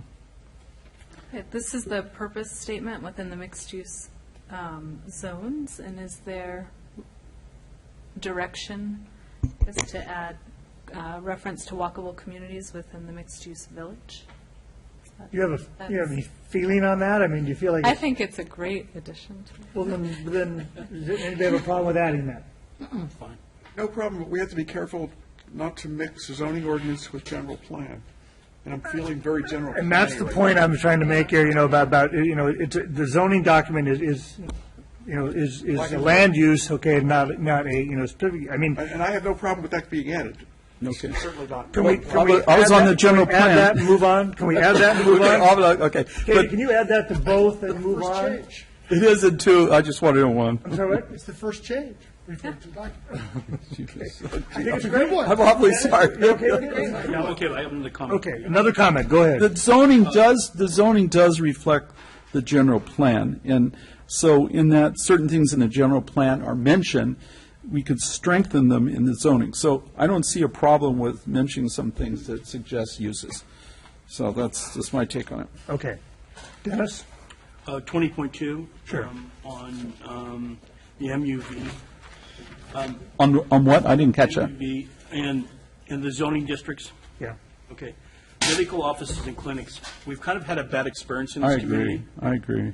And so it concerns me that it does not require, it's basically a permitted use, is that right? No, it's actually prohibited. It's prohibited. The dash line means Okay. it's not allowed. But that, the dash means not. That's okay. the Dash best is thing you could have said tonight. Thank you. We were wondering about that. Okay. Not allowed, okay. It should be more than a dash, it should be. No. Well, NA is like not applicable, but it's not allowed, which I like it stronger. I don't know what to, Maybe a hand gesture or something. I don't know. Yeah, like this. Can we get that? I think it's an icon. Thumbs down. Okay, good. Well, It's a minor use permit within the mixed-use neighborhood. so the dash is not allowed. That's how we. Dash is not allowed in the Great, village. thank you. Perfect. So I did have a question.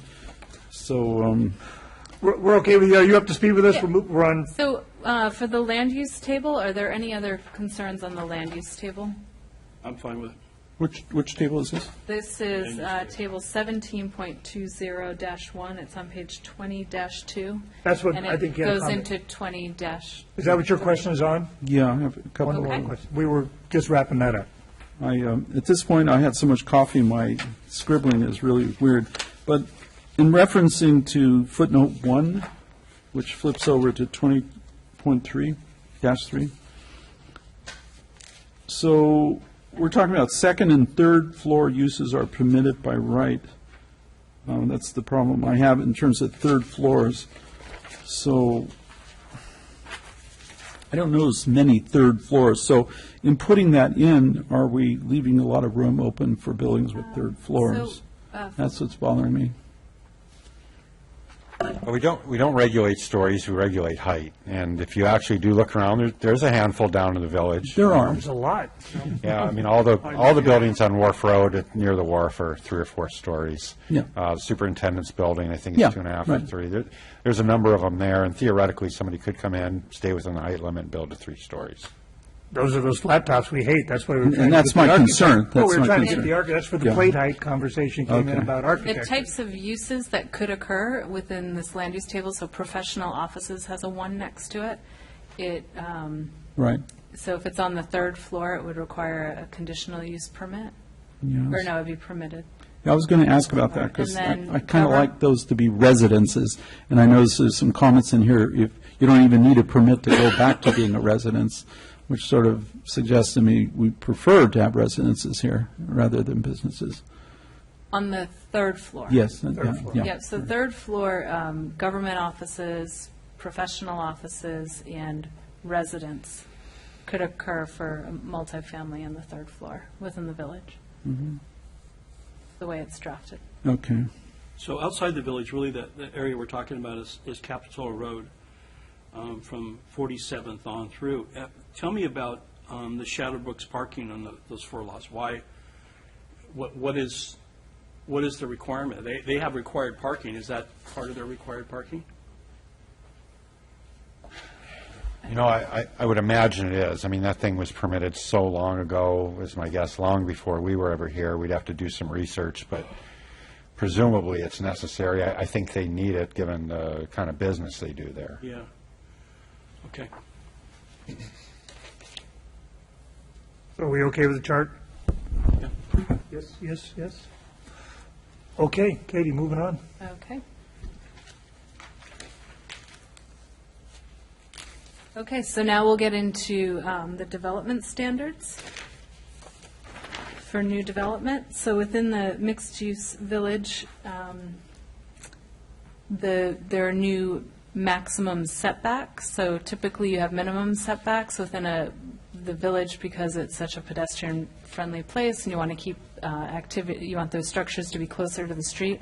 We've added new maximums. So the front yard setback, there's a 0 minimum, but it can't go further than 15 feet back. And then there's additional standards that I'll go over in a minute.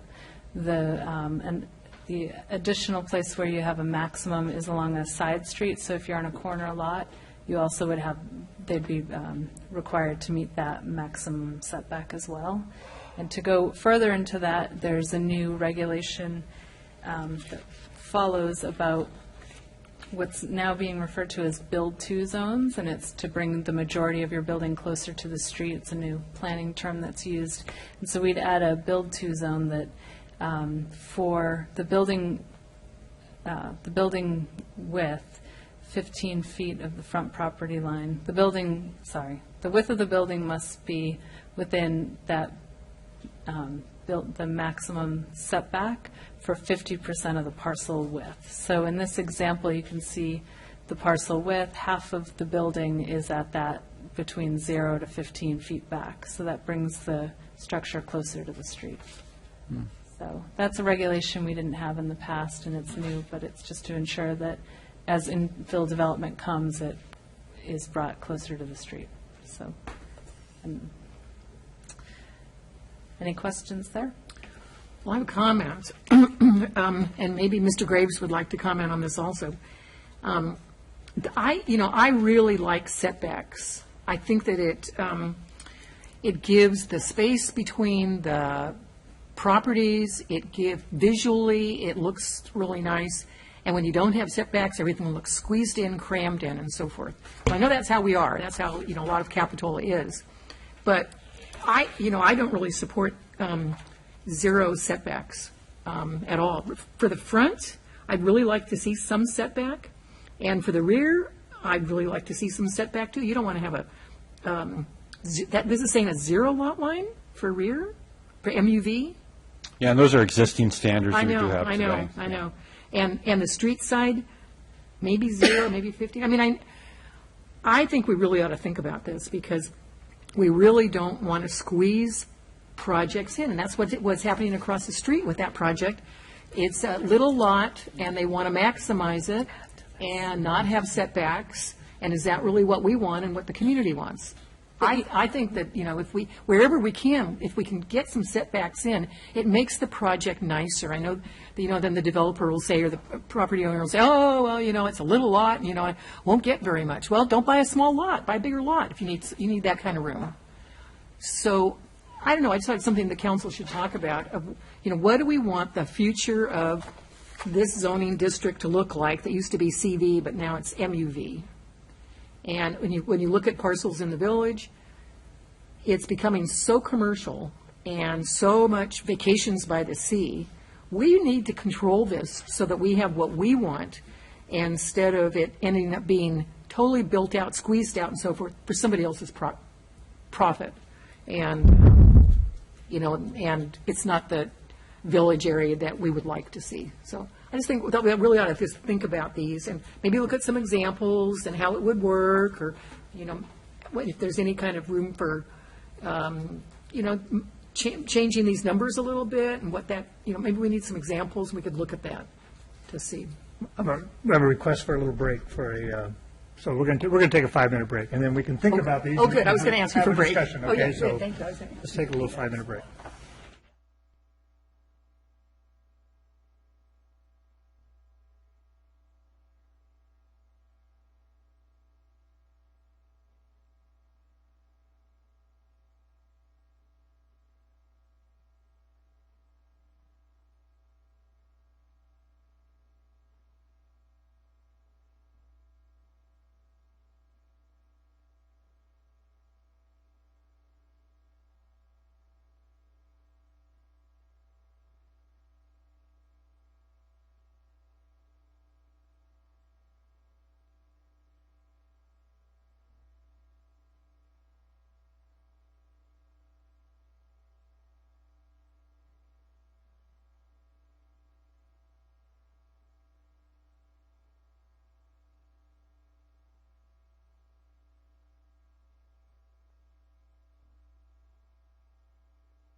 We're going to continue with this. That's amazing. I know.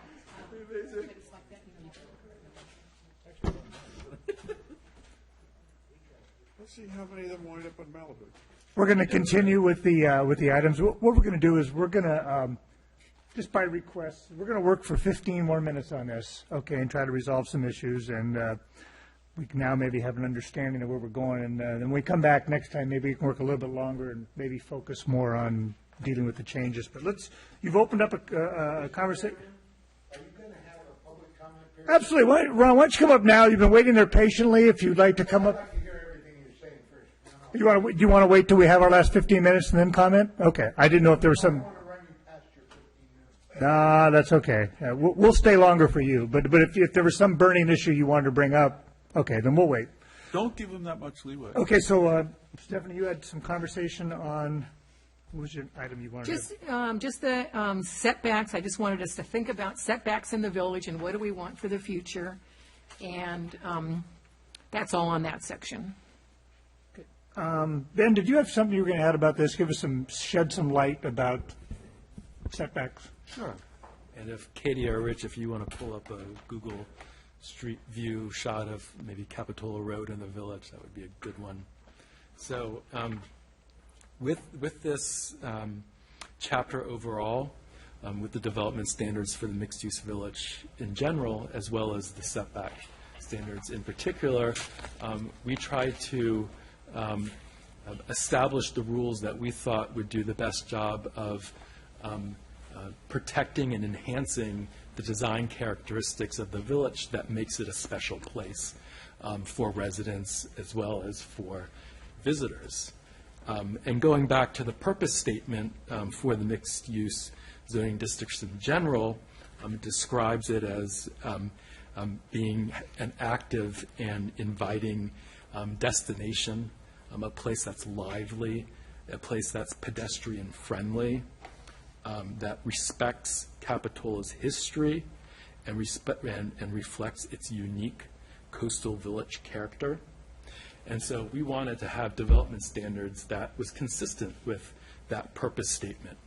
And from our perspective, the design characteristics that make Capitola Village special, pedestrian-friendly, active, inviting, and lively, is the fact that you have buildings located close to the sidewalk.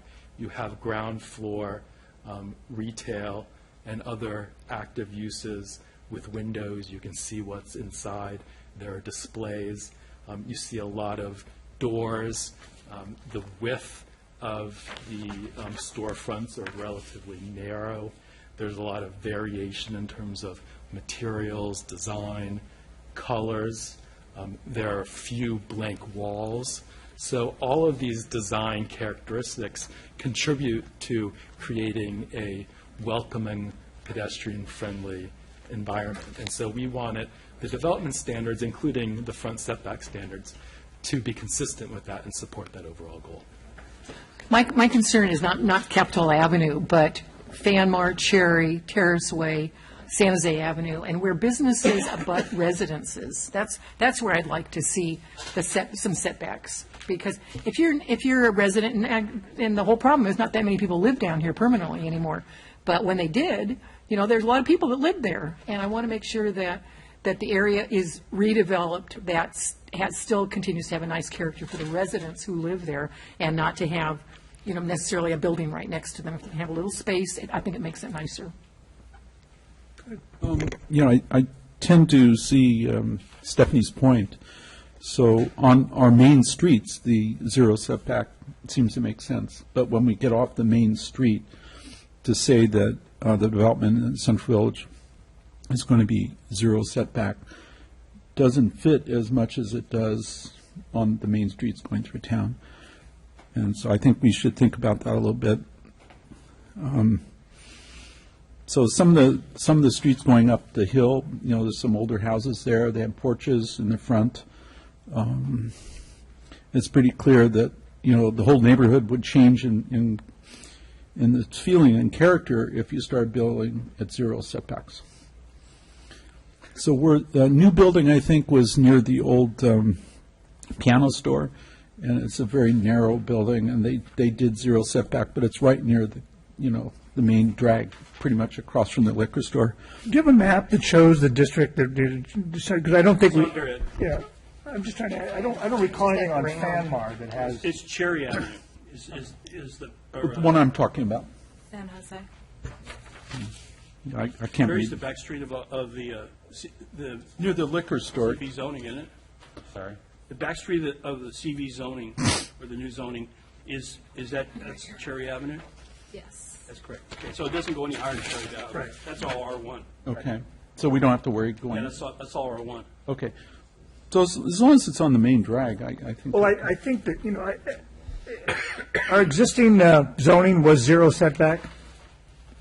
Our existing was zoned. We're not changing anything. No, that's the existing. I think that area around Cherry, I mean, those are extremely small lots. We were talking before, if any aren't 30 feet wide, I would guess that most of those aren't. One of them just sold. So if you start adding setbacks, I don't even know if they're buildable, some Right. of those. Well, sure they are. They just build small house. I mean, when you talk about changing the complexion of the village, I mean, the village is what it is, and it exists in a zero setback model. I mean, I don't. Well, on the main street, yeah. I mean, I don't know that we want to see it deteriorate. It is what it is. It's pretty much a zero setback community, so Most of the village was built prior to being any land use regulations.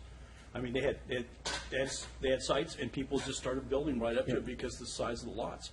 So it was established before even the city was here. Look at the age of those buildings down there. That's one of the reasons people don't change the buildings that are down there.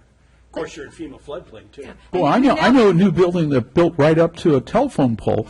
I mean, these guys that design these buildings. And the village is quaint and charming, and some of it's old and funky and so forth. But it is those old buildings are going to get torn down someday. And do we want all that infill to be zero lot lines? Do we want it to be that dense in the future? I mean, it's cute now, but they're old and little. They're going to build it bigger and more. I don't see a problem with the way it is. I don't know. Anybody else have a feeling? Just some of my thoughts. Michael? Fine the way it is. Can you just explain this height exemption? Because I'm looking on the height chart.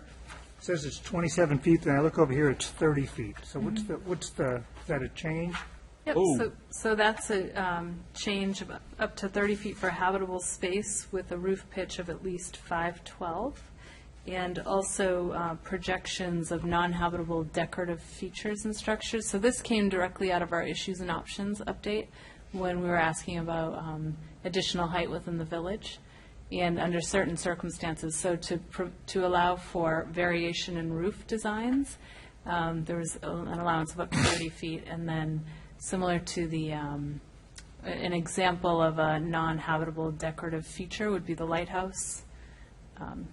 On Stockton. Yeah, I remember this discussion because I think I was an advocate for allowing up to 31 feet, but there was something in there about a plate height would restrict it. It was like the plate height couldn't exceed 27 feet, which was the same concept. We were trying to limit how high was habitable. I thought it was 22 feet. So this is how that evolved. It evolved into this interpretation. So it ended up at 30 feet. It ended up at 30 feet. There are also height exceptions citywide within Part 3 of our zoning code. So when we get into Part 3, and there's the floor area ratio and how we measure setbacks, there's also height exceptions in that are citywide that may have the plate height. Yeah, the fundamental here was to encourage architecture. That was the idea. Okay, and if that's what the planning commission was, how we evolved to this 30, if that was the intent. I'm not ready to calculate the 512 roof, but I understand that the 512 would at least add some architecture. So that was the intent. Yes. But it seems like we're ending up with a functional roof here. I mean, it's a functional third floor because we're adding 30 feet with that particular roof, 5 rise and 12 across.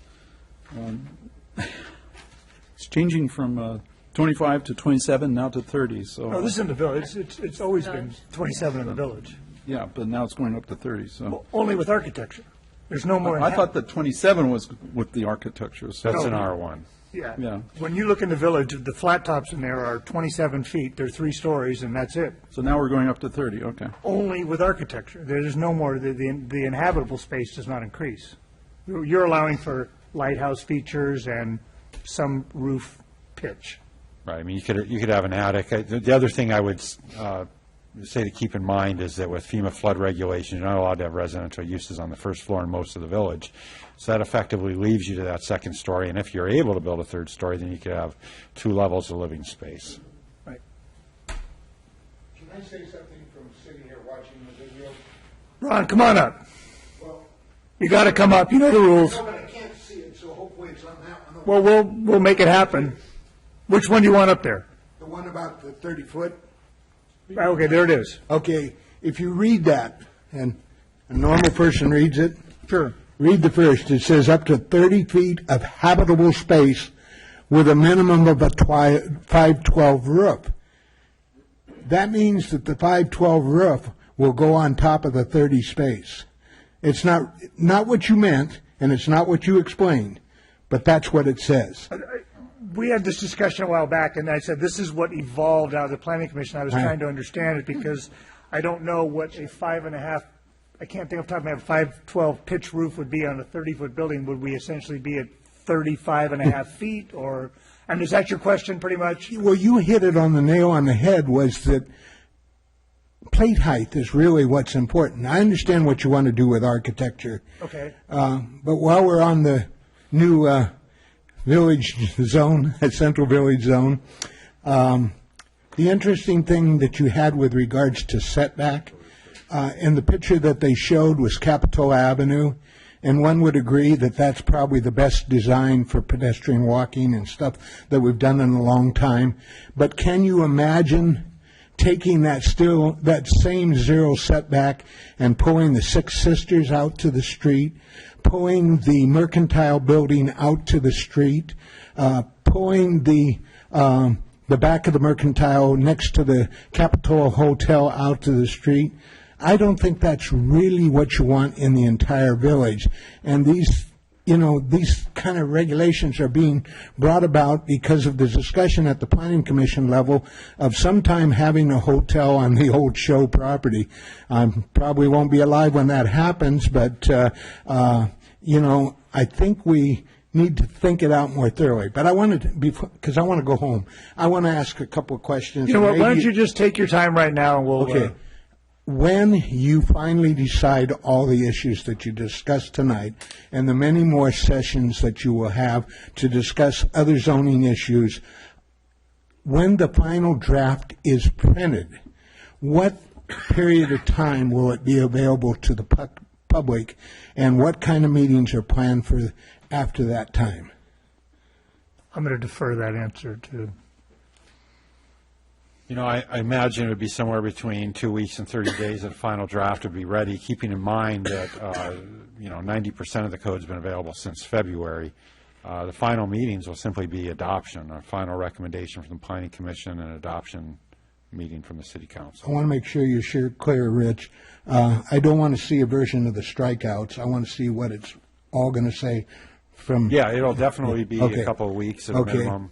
Having said that, Dennis, when you brought up, and I'm not picking on you, believe me, you brought up the decks, and we were in the R1 zone when you brought it up, and all of a sudden you compared decks in the village to the R1 zone. I can't think of a more black and white issue. The decks in the village take a view of the ocean. Decks in residential neighborhoods, especially R1s, can be intrusive on neighbors because of privacy issues. So you're on the right track with decks in the front yard there. There were many other things that I didn't get to talk to as you went through different issues, but remember that the planning document is kind of written from front to back. In fact, your councilman Bertram up there mentioned that he was concerned about multi-use units where the board of directors changed the rules midstream on, so some tenants have an outside open space that's private, and originally it was open space that was for everybody in the units. Most of those kind of developments, at least in my experience here in Capitola, we're all required to have CC&Rs. And if there were an ordinance that said when a new board of directors comes about and they change the CC&Rs, they have to come back to the city of Capitola for approval, that solves all those problems, because he's right. There's an inequity problem when board of directors change and they change CC&Rs. You see it every day. You see it in the mobile home community. You see it a number of places. People tend to want to overbuild. A perfect example is up on Jade Street in the mobile home park there. If you look at the mobile home that is closest to their storage lot and closest to your community center, that mobile home is put in backwards to maximize the space. It's probably the ugliest mobile home on the street. Thank God it's an internal street and not one that we all have to look at.